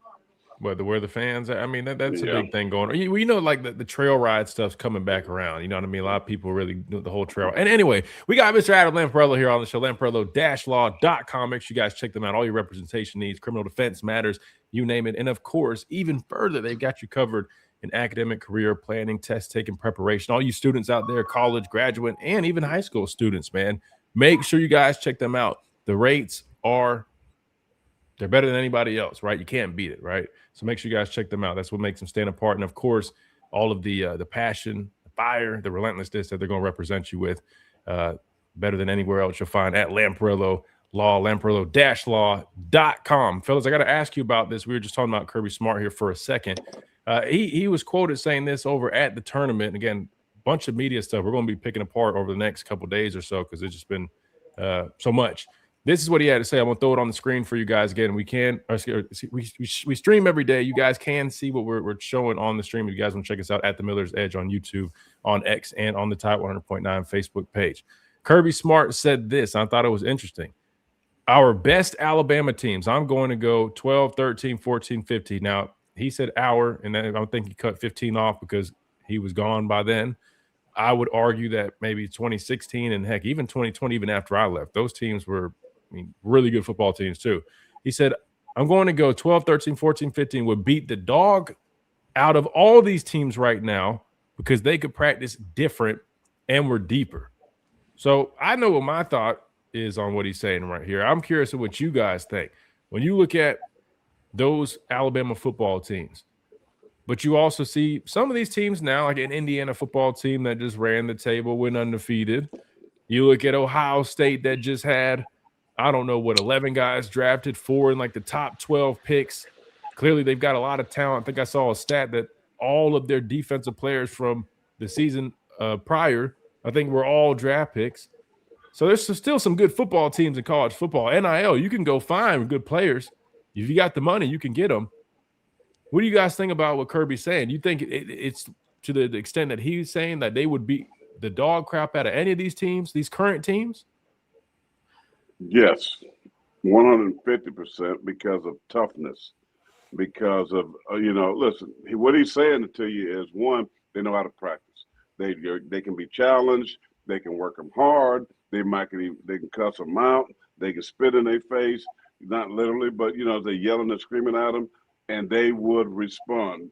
You look at this Indiana team this year, good team based on this style of football, that team wouldn't be able to stay on the field. They wouldn't be able to stick because that quarterback Mendoza wouldn't finish the game. I promise you. He's right because the attitude, the toughness, depth, fourth quarter mentality, Bama standard, that's what I'm telling you. They ain't even there's no conversation for me, Adam. No conversation. How bad of a game do you or how bad of a beatdown do you think it would be, Adam? If you take any, and I'll even extend it. If you want to go 2016, we had Reuben Foster on the show yesterday. Dog on that unit. He's a dog in 2015, but 2016, right? That was his final year. Take that team and stack them up against Indiana of last season. Are you with Kirby? You think it wouldn't even be close, not even a conversation? Alabama would win by 21 points. There's no question that the Alabama team, Kirby Smart's 1,000% correct. The Alabama teams of 12, 13, 14, 15, 16, I could go on, simply had better men, more physical, tougher, more resilient, more talented. And you know what? They became better people because of the style of coaching they had, which is if you didn't do things the right way, you were held accountable. These days, we have players who are more worried about their feelings and being offended and sensitivities and NIL than they are about become better people and going through the grind. Those Alabama teams would have crushed Indiana, and it could have been by 4 touchdowns. When you look at the Alabama team that beat Clemson, the Alabama team that beat Georgia, there's simply no comparison. And what you're seeing, I think, is a culture change, not just in football, but in our society. And I sometimes question, does it go back to the parents? What are the parents instilling in their kids? Does it go back to social media? But whatever it is, I think we need to go back to that old school style of, earning the prize through toughness, resilience, and process. It's interesting. No, I agree too, and it's interesting when you think about it. I do believe watching that Indiana team, I feel like they have a little bit of that kind of old Alabama DNA. You talk about the discipline that they play with, the physicality that they play with, kind of being on one accord. I mean, just a lot of the things that they do seem to mirror a lot of the things that we did. And I know, Kurt Cignetti cut from, same cloth as a guy like Nick Saban, or at least he's a part of his coaching tree. But I do have to agree with you, Adam, being a member of that 2016 team. I will say this, even though they strike me as a team similar to who we were, I feel like they're like a watered down version of kind of what we were, given the talent like you just were talking about. I mean, I think if you look at the talent that we had in 2016, as impressive as Indiana was, given that they were physical and disciplined and their scheme was nice and they executed at a very high level, didn't make many mistakes. I think they just would have been outmanned against a front that consisted of Jonathan Allen and Deron Payne, Dalvin Tomlinson, and the list goes on, Ryan Anderson, Tim Williams. I mean, I don't think Mendoza would even have time. Matter of fact, Ronnie Harrison posted this yesterday on Instagram because somebody posted that clip we shared with Ruben where they were, him and Deontay were getting into it on the sideline. And Ronnie went and posted some of the stats. I mean, we were number one in like virtually every category that you could think of defensively. I mean, that team was just, I mean, it's crazy to think about how much talent. Let me just, and some people in the chat are already alluding to this, what I'm getting ready to say. Listen, and you talked about parenting, Adam, and holding kids accountable. These things right here, man, are huge, right? They get on me about, get off my lawn, pastor, that all this. But listen, bro, one thing, we live in a soft world, a soft society where people can't take competition. People can't take, oh, you say this or you said this. If you fart, people get offended just to the point where they want to file a lawsuit against you. I mean, you know what I mean? And now I got PTSD because you farted in public. I mean, this is what's wrong with our society, and therefore it has infiltrated our young people and our athletes. They don't understand work ethic. They don't understand toughness. They don't understand challenge. They don't understand being criticized, right? And without feeling offended, right? I got to call my mom on my cell phone because you said I didn't, blah, blah, blah. And then mom and dad gets mad and want to file law. This is the world we live in. I mean, so it has affected everything. It has affected everything. And so you look at those old teams that Christian came into the latter part of, these dudes were mentally, physically tough. They had both, right? They had the great talent. They could run. They were fast. They'll beat you two gap scheme, one gap. It don't matter. They can play bump and run coverage, play zone, match zone. They did it all. It don't matter. And they had a coach that, as I always say, they took on his personality, right? You can talk about the tassels and penny loafer shoes, and we cut up. But when it came to X's and O's, when it came to toughness and learning who he could trust on game day, he went and got those dudes. And them dudes, and I like to call them black and mild, as we saw Ruben smoking one yesterday on the show, I mean, that's who they were. Tim Williams, and he knew how to coach, and he knew how to mentally get to those guys and challenge them. The things that they did, Kirby and those guys did back then, it would not work. They'd all be fired, right? The school would have to fire them because, you're too hard and integrity and all this stuff. Listen, there's no comparison. That team from Indiana makes me almost want to throw up sometimes that they beat Bama like that, because I'm thinking old Bama. I'm thinking, but how could they be more tough, right? But times have changed, and the guys that they're recruiting are soft. That's why I keep telling you, they are soft. And that's why I'm worried about Alabama. As much as I love Kalen DeBoer, but when you coach and you lead by softness, your team is going to be soft. And this is the evidence, Adam, since you're the lawyer, that we're seeing on the football field. Well, let's do this. I'm going to take a quick time out here because we gotta hit this break, and then we come back. I know we got Hunter on here. He's always got good questions.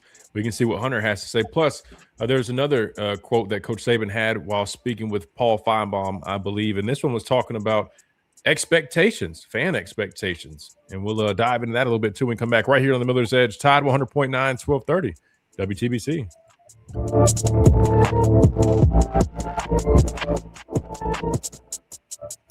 Listen for hourly local news updates from the Tuscaloosa Thread. Dwight, thank you for that reminder, guys. If you haven't already, man, hit that like button. I think we're like 35 or so. We got we can get up. I think we can get up to 50. If you guys are in the YouTube chat, I know we got a bunch of people on X as well. But if you're on YouTube, if you haven't hit that like button, man, please do. That always helps us out, pushes the channel, the content, gets more eyes in here, which also makes the chat more fun for you guys. So definitely hit that like button. We're on the road to 5K on YouTube, and we're climbing ahead, man. We just crossed 4,700 yesterday. Now we're at 4,708. So if you guys haven't subscribed, man, do that as well. We always appreciate you guys supporting us. QD says, Pastor, some would argue that the soft players that Coach DeBoer had were recruited by Saban. That's a fair point. Let's just be honest. Listen, Cuevas, Bernard, those are two guys that came from Washington. Those were not soft players. Those were good football players. Those are hard-working players. Those guys had, a really good mindset, good leaders. One could argue that they exemplify a little bit more of that Alabama standard, which I think we've got to just – the Alabama standard thing, just we got to get over. I think we need to, come up with something new or fresh or different. I think it's just – I don't know. You're on mute, by the way. What about soft serve? Dude, you keep saying that, dude. First of all, relax, man. Stop. You're going in a little too much, man. It's the whole ice cream thing. I don't think. Listen, last year, the first year, I do think they were doing. You remember you talking about the Roll Tide Willie thing. I think they were doing some things. I think they're going through a transition. They're trying to figure stuff out. I'm just being honest with you. I really don't recall them doing a lot of the stuff they did in year one. I don't feel like I recall nearly as much as that in year two. I think there's been a little bit of a shift in things. Now, to Ruben's point, the comment he made, that's just kind of the direction that they want to go on that one. I have no answer for that other than that. Well, Adam was 100% right when he talked about Adam's old school. It has me weak, Austin. I was reading the chat. The bottom line is you have a choice no matter what happens to you. I don't want to hear, I've been treated unfairly. I don't like that I'm on the scout team. I don't like the way this person acted towards me. You always have a choice in how you respond to adversity. And absolutely. It begins with leadership, instilling that message. How do you respond when things don't go well? What choices are you making every day? You holding yourself accountable? Or are you worried about your feelings? Are you worried about blaming other people and being a victim? What's happening in football is a symptom of what's happening in society. And it's going to set up a lot of people for failure. And that's tragic because great leaders are what make great people. And I don't see great leaders of young men anymore. It's hard. That's a great point. That who is going to be the leader of this football team? If you got Jeremy Bernard gone, you got Ty Simpson gone, you got the defensive Quasar, you got these dudes.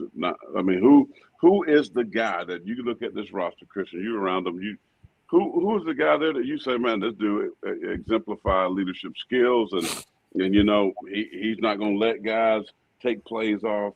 He's going to that video you ran. I want them to get back to that. That tells me that you care, right? I was watching the Cleveland Cavaliers. I heard Charles Barkley say something that I saw it watching the game. He said, man, these dudes play the game like they don't even care. There's no urgency. They accept whatever happens. It's like. It's not there. It's easy to see.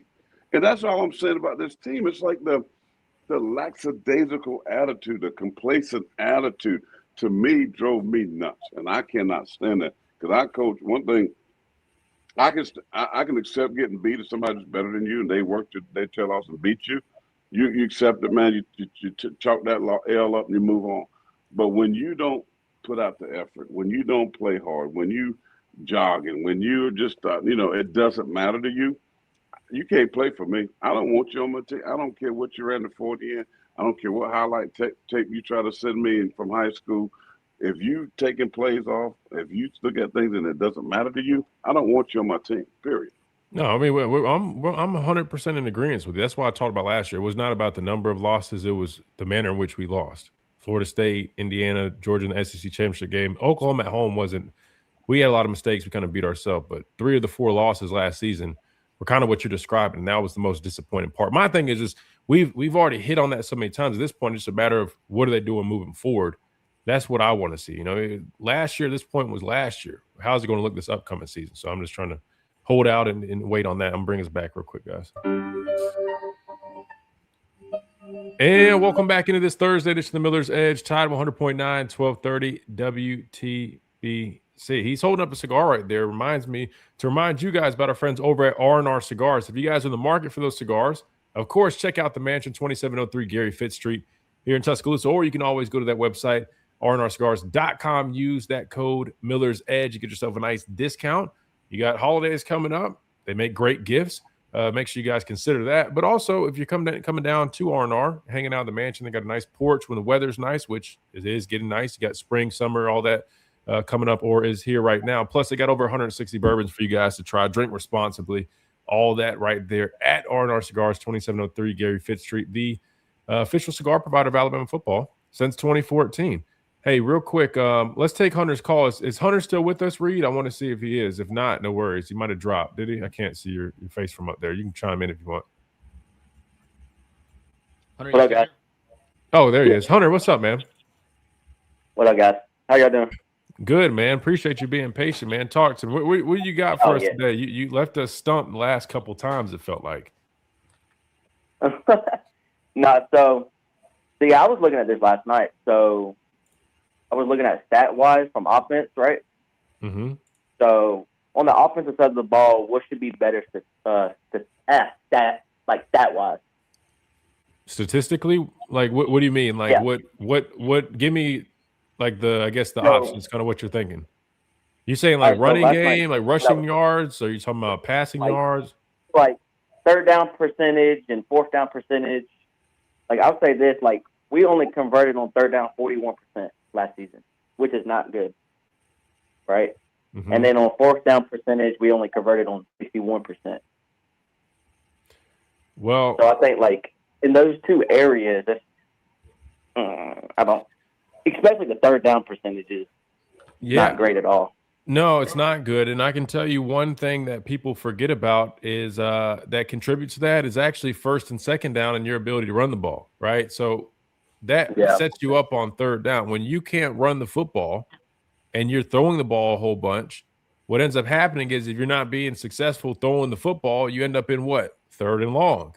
The chance of you converting on third and long versus third and short, third and 2, third and 3 is a lot more difficult, right? I mean, the chances are a lot lower. So it's a tougher task. We all know that.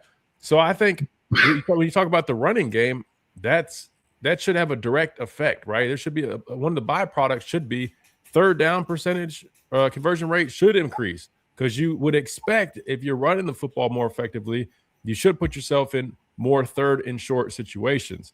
I think what you're describing is what we started to see. They couldn't run the ball well, so they might have used, first, second down, trying to run the football. We don't really go anywhere. Next thing you know, it's 3rd and 7+. Or we don't run the ball at all. Couple incompletions. Next thing you know, or we're behind the chains. You get a sack. It's 3rd and 12. We're back off the field. So I think one way to really improve that number is, believe it or not, goes back to the running game, right? That way you're setting yourself up and staying in front of the chains. That's why, I mean, people think, you harp on the running game just to beat a dead horse. But no, I mean, I don't think people really understand the significance and how effective it can or will be for any football team, even if you do like to throw the ball. That's why I always remind people, like, you can be a passing football team. There's not a problem with that. I mean, we've seen that throughout football the last several years. It's really come on, probably the last decade or so. I would argue teams are starting to kind of go back in the opposite direction now. You're going to start seeing heavier sets, maybe more 13 personnel. People are going to go back to really trying to run the football. Why? Because there's always, trends, not just with football, with anything, but we're starting to see that. Coach Saban was just talking about this. So it's always about trying to stay in front of the chains and then also just making sure, on third down that you can. Plus, don't forget, too, when teams don't respect your running game, they're not going to worry about putting more people in the box. Right, they're going to have people deep. I'm watching Georgia have 3 deep safeties, right? They know we like to target the deep part of the middle of the field, right? That was a big piece for us early in the year. You're starting to see them, right, have safeties kind of hover in that spot. I mean, And now they hardly have anybody in the box because they're not worried about us running the football. So I definitely would I definitely would take a look at that. Adam, you have any thoughts on that? I think the running game is going to be better, but I ultimately think it's going to come down to the quarterback play. We know the quarterbacks have the talent, but my question is, do they have the maturity to be leaders of that offense like an A.J. McCarron was, like a Tua was? And can they mature fast enough to really command that offense? And I think right now that's my primary concern. Yeah, no, I definitely agree. You want to chime in on that? Third down percentage or any pops? Nah, you know, I'm not, Bill Parcells, Adam, you would love this. Stats are for losers, and I don't get into that. Okay, put your coaching hat on, and if someone says forget a specific number, this guy here, we're not. Third down was not where it needed to be. We're not talking about a stat. No. What's your take on that? Well, the stat was that they were terrible on third down, and you're right. A lot of that was predicated because they could not run the football. And if you can't run the football, you get behind the chains, right? And so you third and long most of the time. So therefore, everybody knows you're one-dimensional. The defensive linemen pin their ears back. Now they're going up against a subpar offensive line. They're not getting off. They're punting and getting off the field, and that's a problem. So that to me again goes back to running the football, controlling the clock, moving the chains, extending drives. If they can get to doing that, I think they will be better. Because what you want to be, every coach will tell you, Hunter, that you want to be third threes, right? Third twos, third and fours.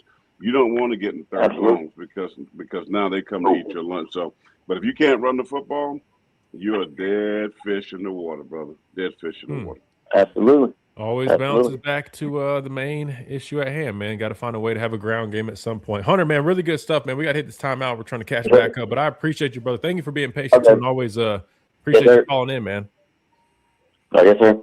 Absolutely. Yes, sir. Roll Tide. Good stuff. Roll All right, we got Tide. one last timeout real quick. When we wrap things up, we come back with Mr. Adam Lamparello right here on the Miller's Edge, Tide 100.9. I wonder who Adam's suing WTBC. today. Adam's suing today. What'd you say, Corey? I wonder who you suing today. Who getting a letter from Adam? I'm involved in a dispute with a university who wants to expel my client.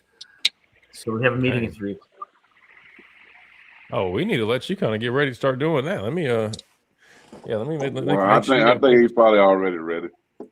I would hope so. I want my lawyer getting ready like a few minutes before. I know you got to maybe browse over your stuff, but it's fun. Like go time. It's fun being a lawyer. It's kind of like football. When you have that mental toughness and that chip on your shoulder, you can do good things for people, help them out. Absolutely. Hey, we got a super chat real quick from our guy Smitty. I think it's along the lines of what my dad was talking about maybe earlier.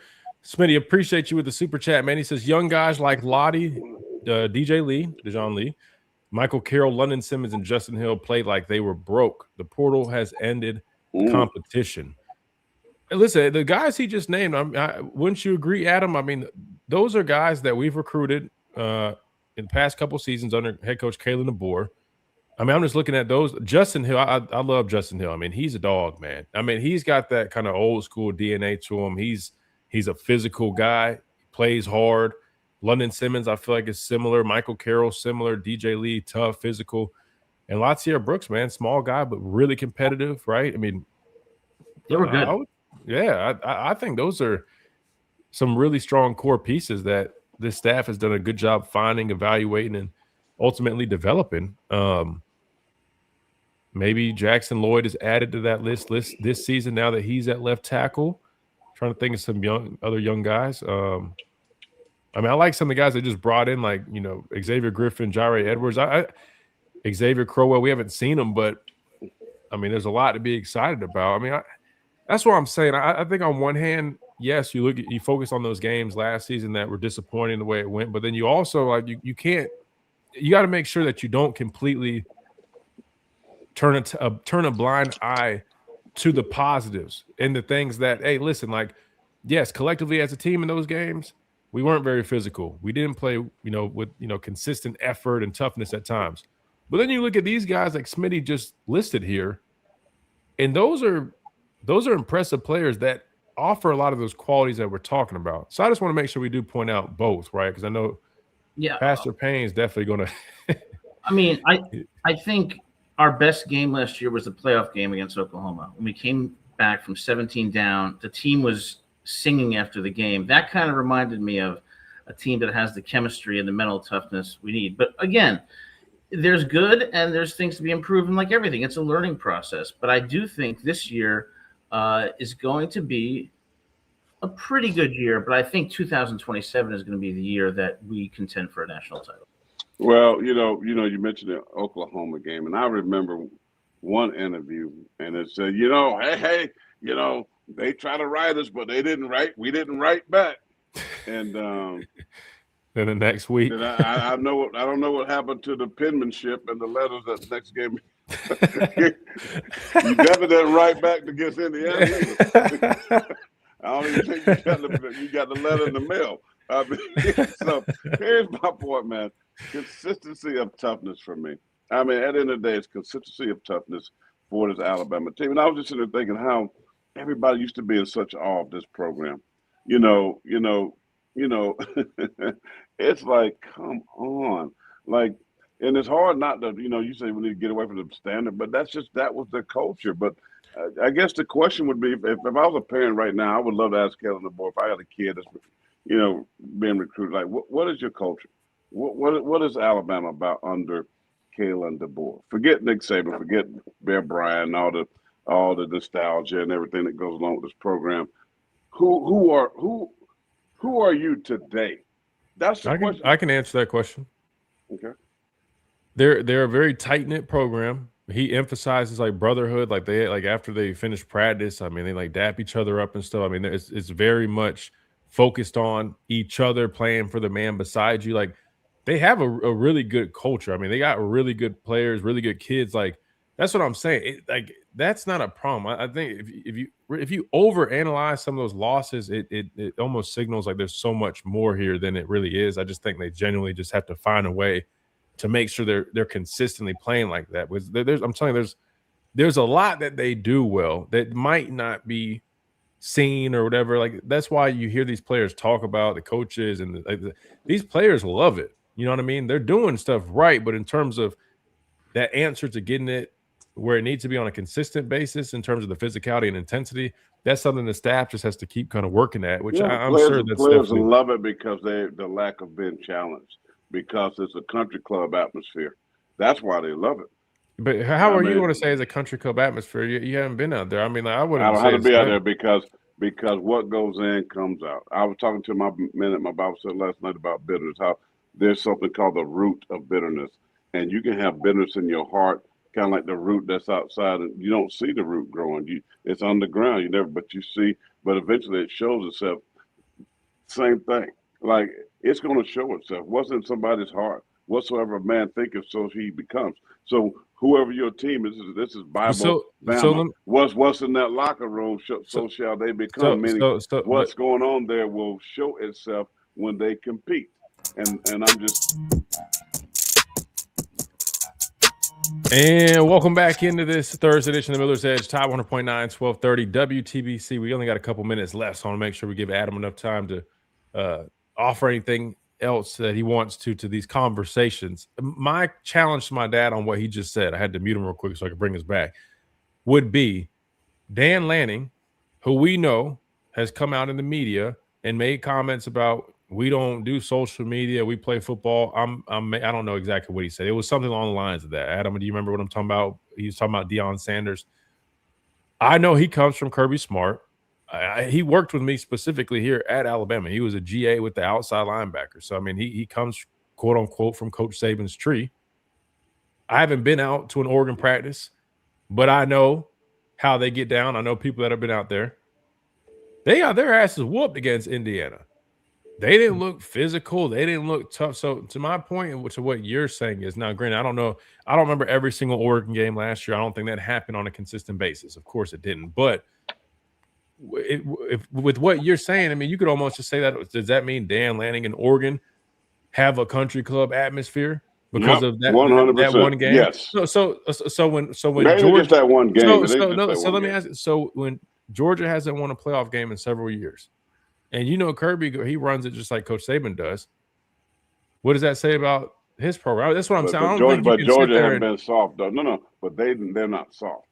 There's been times that they didn't look when we played them. They didn't look super physical all the time. When we played them the first time around, they did not. They did not look like some big bad dominant team. You can't play. Let Adam answer that. What do you think, Adam? Well, I think we may have discussed on a prior show, there are clouds over probably every program, but some clouds are darker than others. And it's the way that we lost last year that concerned me, but we still have a lot of talent and a lot of potential. What I would end by saying is we have to get back the eye of the tiger.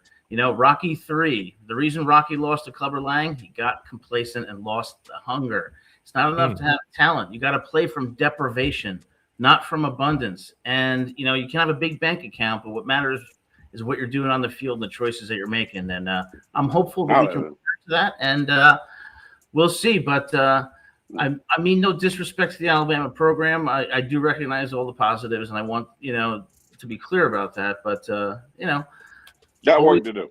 No. That was a great way to end that. That was smooth, man.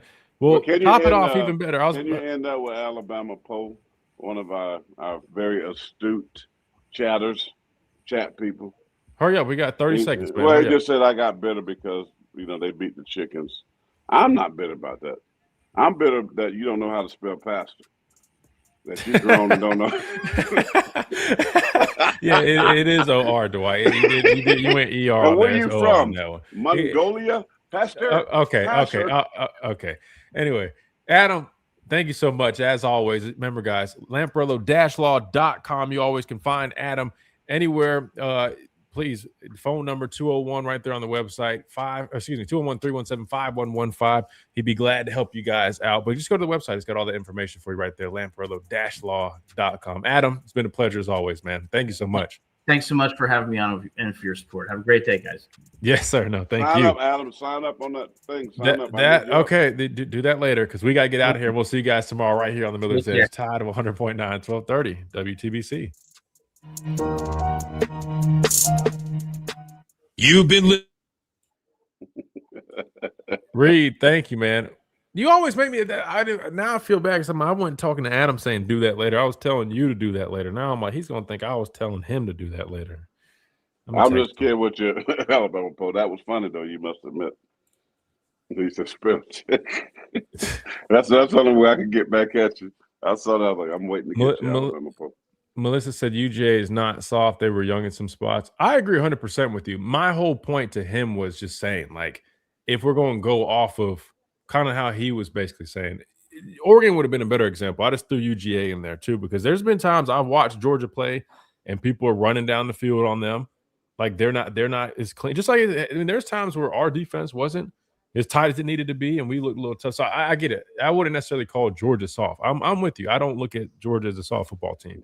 I was saying to his point, if it happens one game, because I can go pull up tape and show you, plays or drives, whether it's Georgia playing Ole Miss where they've looked soft at times, I can pull up the tape. My whole thing is, I think sometimes we're almost we're overanalyzing. Again, I'll be the first one to tell you guys, like I agree with a lot of what he says in terms of there's a number of games we weren't physical enough. The intensity was lacking.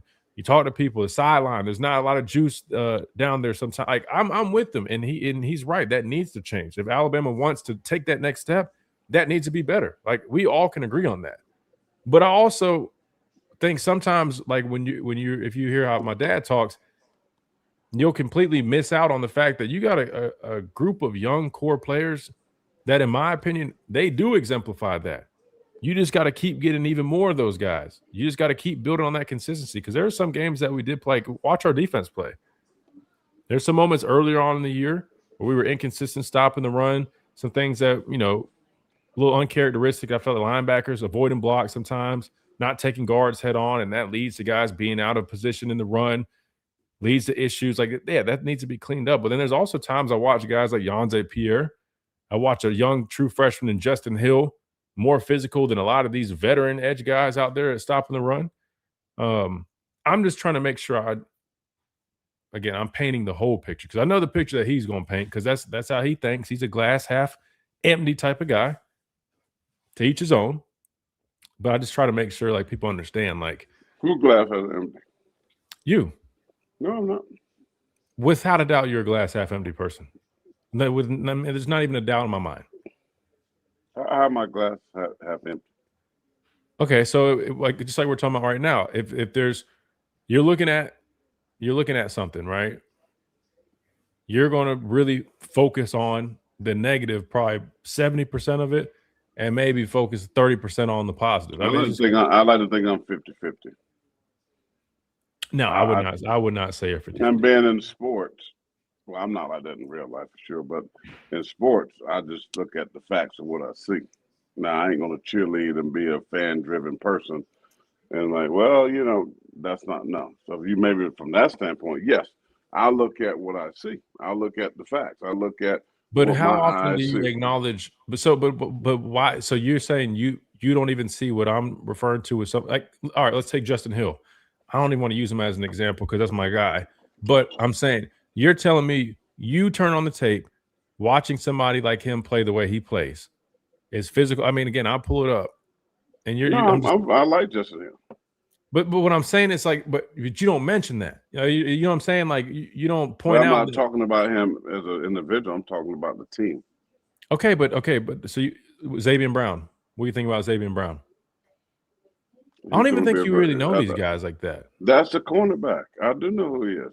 You're telling me you don't think that he kind of fits that mold of he plays tough. I mean, now granted, there's sometimes tackling. He had moments he had not played tough.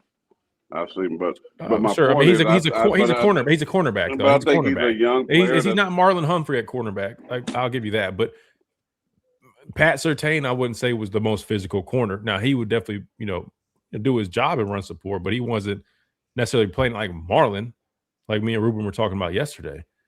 Jan Pierre. I mean, he came on the show. He talked about just saying he wanted to get even better at setting the edge. I thought he did a pretty fine job of it last year. But he wants to get better at it. But you watch him. I mean, they have some players that are good players. But I'm speaking. When I speak as a whole, and I speak more of what's the culture, what's been taught. It's these guys getting better as a group. If you ask me person and you start going individual, then I look at just the individual, and But I'm just saying when I talk about Bam as a whole, I just don't single out Justin Hill or Pierre or whomever.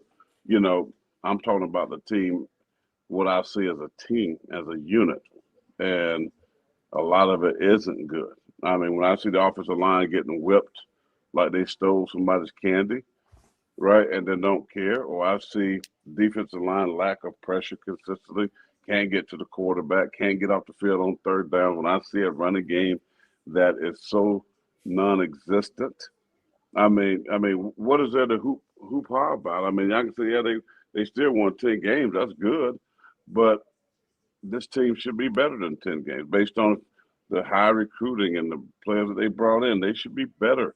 They shouldn't be physically dominated. Then why? What's the why? Why is this team? Then I look at, because I know that you take on the personality of your coach, and when I see softness, when I see. I blame, and I like Kalen DeBoer. I start to look at his mentality. I look at his demeanor on the sidelines, and people, even fans, were saying, "Why don't he get mad?" And he started doing a little bit more of that last year, right? Getting in the official's face back. Man, take a flag sometime. Let these players see that you care. But if the coach is over there and he's ho hum, right, and he's pedestrian, and when things are happening on the field. In the heat of the moment, and you see that your head coach, he's not bothered by it. Why should I be bothered? And that's kind of what players do. I mean, he ain't upset.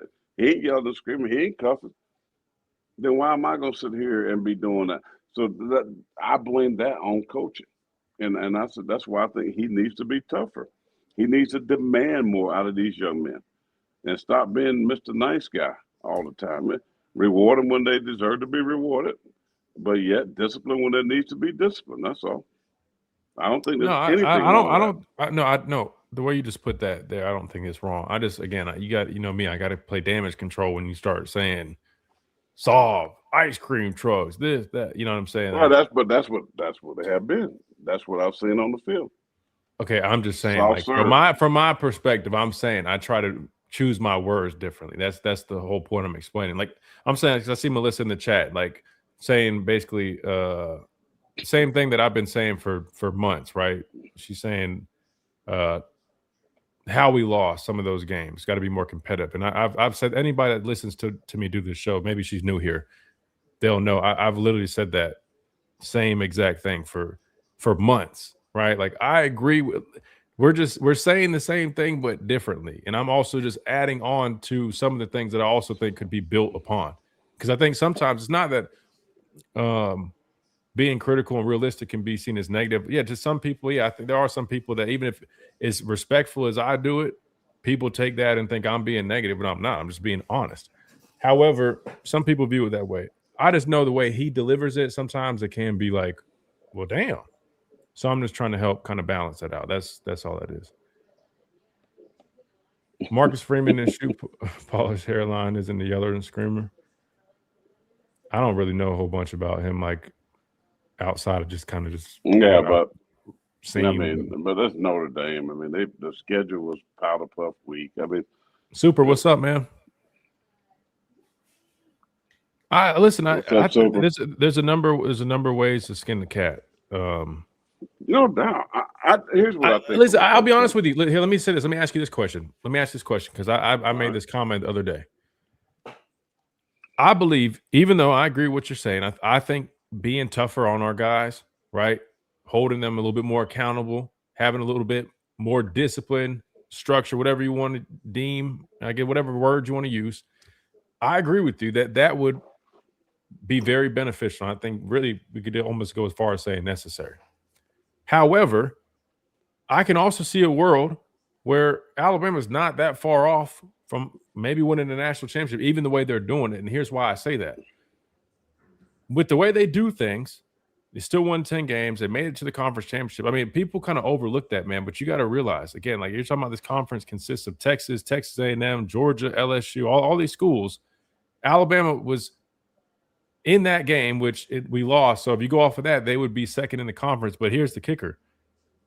Outside of the SEC championship game, if you're just going off of the way, I guess, everything fell, the way the chips landed, Alabama technically was the number one team in the conference if you took away the SEC championship game.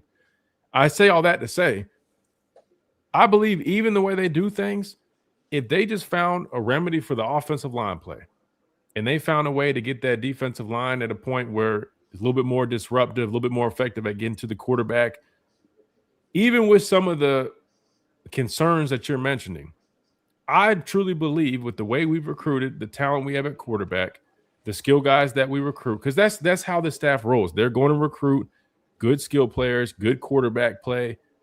They're probably not going to run it really, really well. Offensive line, I know they had a Joe Moore Award-winning offensive line over at Washington, but it's not from what they were doing on the ground game. They did a good job at least protecting the quarterback. That said, I would argue that even if they kept everything else the same, but they figured out their offensive line, and we'll just say trenches in general, I think they could win a national championship in the next few years. What do you think about that? If they kept the program the way they kept it, I'm talking about like all the stuff you're talking about. Say they didn't really change all that, but they figured out a way to get some guys on the offensive line and defensive line that could give them better play than what we've seen. I think Alabama can win a national championship anytime, just like Indiana. No one expected them to. So, yeah, it's definitely doable. Obviously, it's going to be a lot harder in the SEC, I believe. I think maybe it's a lot harder in the Big Ten.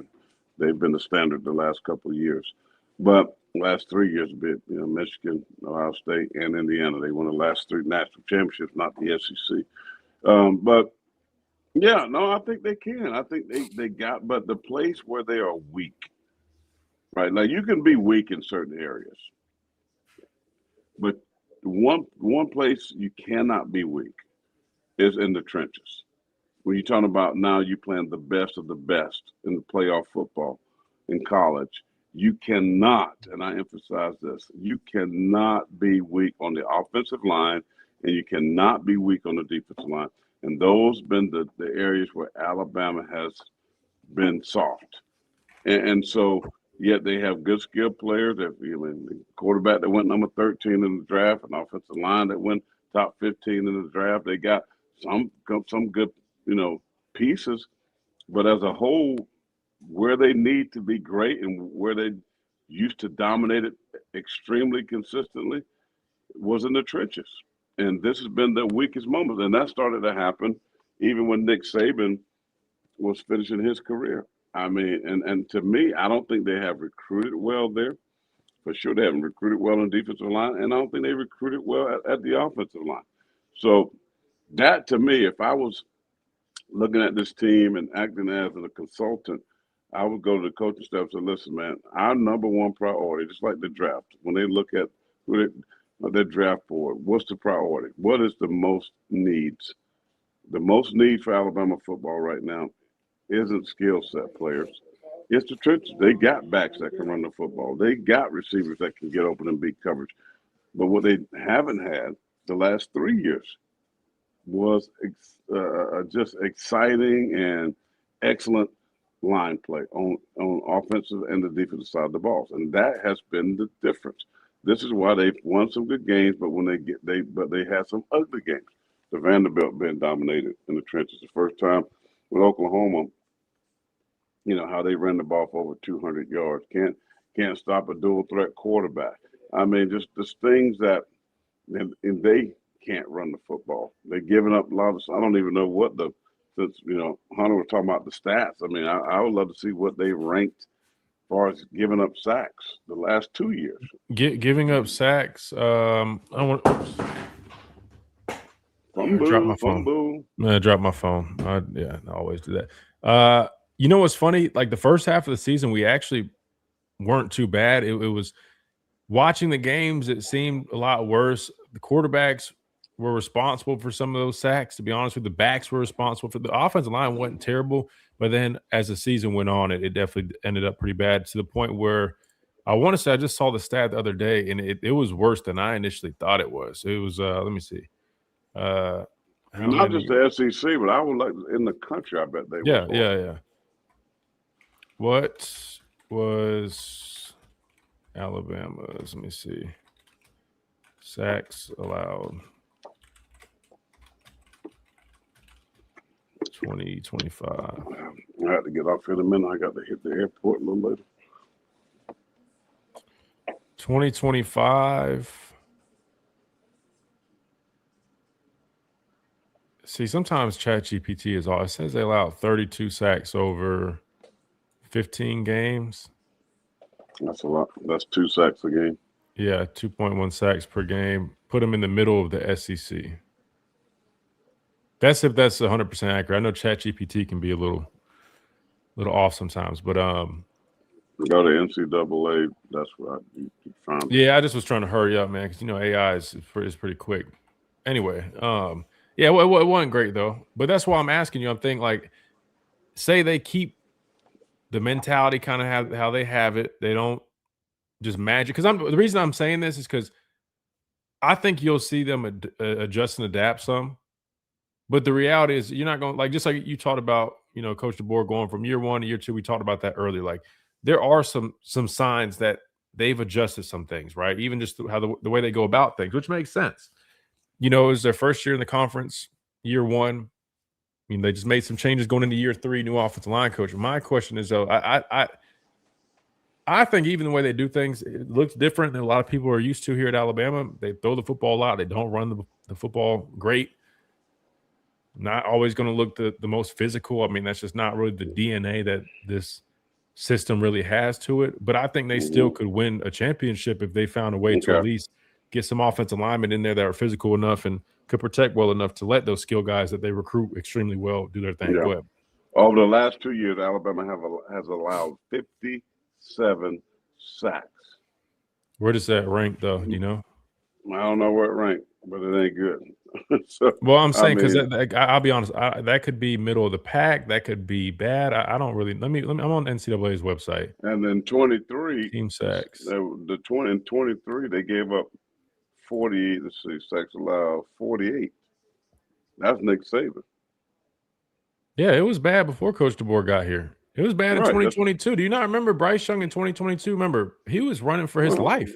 That That's what Tennessee I said game even before. where we Kevin lost on Burkett the said that. road, it And was terrible. my log Bad. is that even before that's why I said they haven't been recruiting well. Yeah, I mean, but to still, me, but that the was Coach recruiting has Saban been overseeing terrible. that. I would argue that offensive line didn't look very physical. I mean, now granted, they had J.C. Latham. He was physical. I think Booker was Booker playing in 2022. I think he was. They had some dudes, but they also didn't. I mean, they didn't impress a whole bunch, to be honest. So, But you can't. Tough I to got see. it right here. Hold on. wait, sacks allowed. Here we go. Last year, sacks allowed, we ranked Alabama. Oh, yeah, we ranked 90th last year. 32 sacks was 90th in the country out of 134.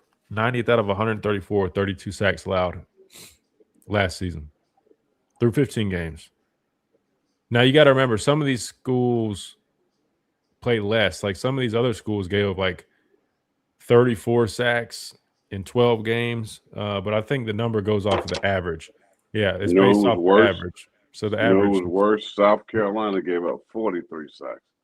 I mean, that offensive line was terrible. That's 131 out of 136, South Carolina. Yeah, brother, you over here Alabama trying to get ours fixed up. You need to go holler at. You need to go holler at Shane Alabama Beamer. was 111 in the country, 33 sacks. 32. I'm sorry. Yeah, I just well, So I guess so we were my tied point for is, 90th, but yeah, go ahead. no, they were 111. Mine is showing 90th.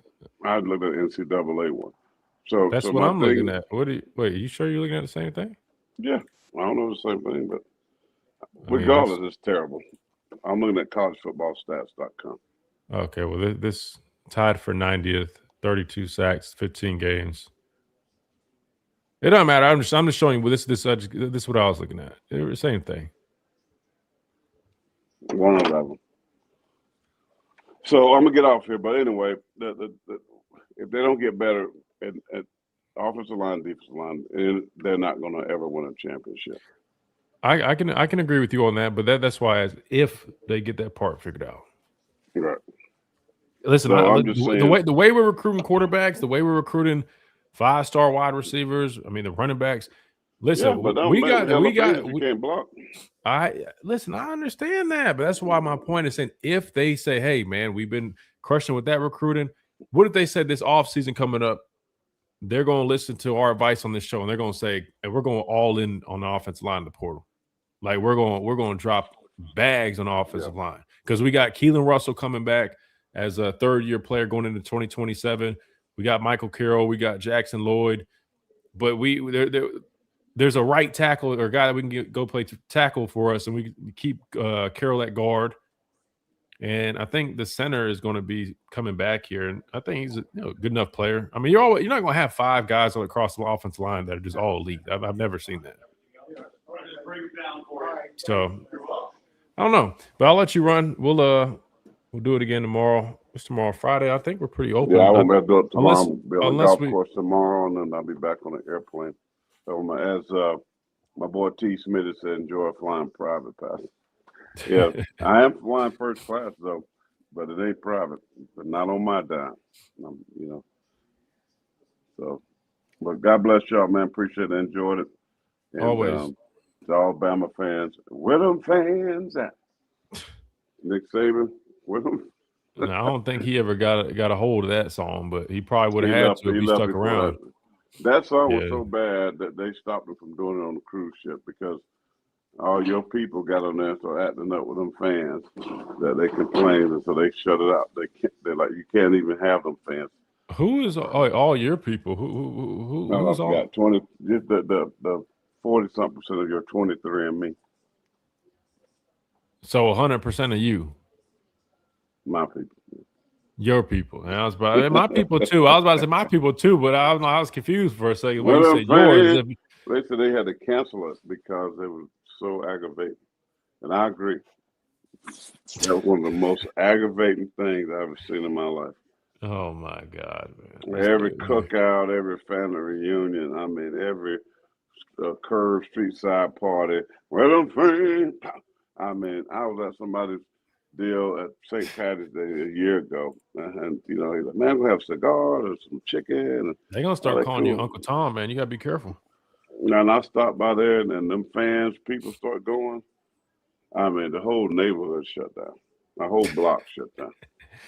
You gotta be careful, man. You sitting on the yachts with the other half of me, and now you're talking about the fans getting on your nerves, man. They're gonna start calling you Uncle Ruckus, Uncle Tom, man. Just call me blessed. Call me what you want, as long as you call me blessed. Y'all be careful, man. People gonna turn on you. All right, man. We'll see you. No. I know they're gonna be calling me Tim Scott in a minute. Yeah, I was about to say they're gonna say you hate your kind. You he's a friend of mine, by the way. Oh, that just made it even worse. You just made it even worse for yourself. They really about to be on your head. Now they can get off of mine. They can get off of mine for once. Everybody's on me. They think it's you. That's where it comes from, man. It's you. Y'all hear it from the horse's mouth. Chef at a brisket house. You get the reference he's making? I do. I love sushi though. It's good. No, it is at a brisket house. Yeah, Alabama is a brisket house. I would call it that. I mean, we got some good brisket around here. Need to get a barbecue place to sponsor the show, man. I need some good barbecue, man. Show them to stop playing around with that whole Archibald's thing. They think they don't need no marketing and advertisement. So we're gonna take our good wings though. They do. The food is great. Food is great, but I'm saying might need to take our talents to Full Moon, man. Are you going to hear Ice Cube and 2 Checks tonight? Well, I was going to try to get out there, but he done passed me a cold, so now I'm sick. So I don't know. Let me see how I feel in a little bit. I love them promos with him driving that bouncy car. Oh, that was smooth, man. Yeah, that was our friends over at Townsend Nissan. Give me my chicken. All right, well, I think I'm going to shut it down for today. If you guys haven't been on the way out, hit that like button. All you guys listening on X, just got to remind you guys, subscribe to the YouTube channel. We post some extra stuff over there. We'll do some more in the future as well. Plus, it helps us on the road to 5K. Yeah, you should, man. Our X has been blowing up, man. Ruben's clip from yesterday, everybody loved it. And see, that is why having former players around is so impactful, man. It's very beneficial. Number one, you see how the kids gravitated to having Ruben there. Ruben then comes out. He comes on another former player's show who I've worked my ass off building up this platform to be able to do stuff like that and put these guys in paint them in the positive spotlight and do all this stuff. Ruben comes on here, stamps them, and now it's blown up, and it all works well for everybody. So that's a prime example. But yeah, no, Ruben's clip is going viral, man. Everybody really enjoyed hearing that, which makes sense. I mean, you got Ruben signing off on these linebackers, man. That's a big deal. Now, I told him yesterday, though, I mean, he put a lot of pressure on him because now they're going to say, hey, man, QB Reese. Ruben said QB Reese plays like him. So now people are going to want to see that. So, well, a little pressure, a little added pressure, but that's all good. Yeah, that's part of it. All righty, then. All right, safe travels. Hit them straight. Don't hit it like Coach Saban did on that shot. I got talent. I'm an athlete. Well, as they say in Pageland, I'm an athlete. There you go. All right. We'll see you. Chat. We'll see you guys tomorrow on a free-for-all Friday. Wrap up Shout this out to week. my people here, too, at Crown and Ash for hosting me. And good folks here. Right here, 101 Sparkleberry Lane. Where's it, Sparkleberry? 101? 101 Sparkleberry. Come check them out. Crown and Ash. It's a very, very nice spot. Come VIP room. You sit back there. Don't have to listen to me doing the show if you don't want. All good. God bless. Peace out. See ya. Later. All right, good deal. I'm right behind him, guys. So on that note, have a great rest of y'all's day. Do the usual, like, comment, subscribe, all that stuff. Piano Man, I agree 1,000% with you. Former players have a story to tell. Younger players can really benefit from it, without a doubt, man. Really important that you have a good relationship with your guys like that. I agree 1,000%. But on that note, see you guys tomorrow, same time, same place. Be blessed, and we'll see you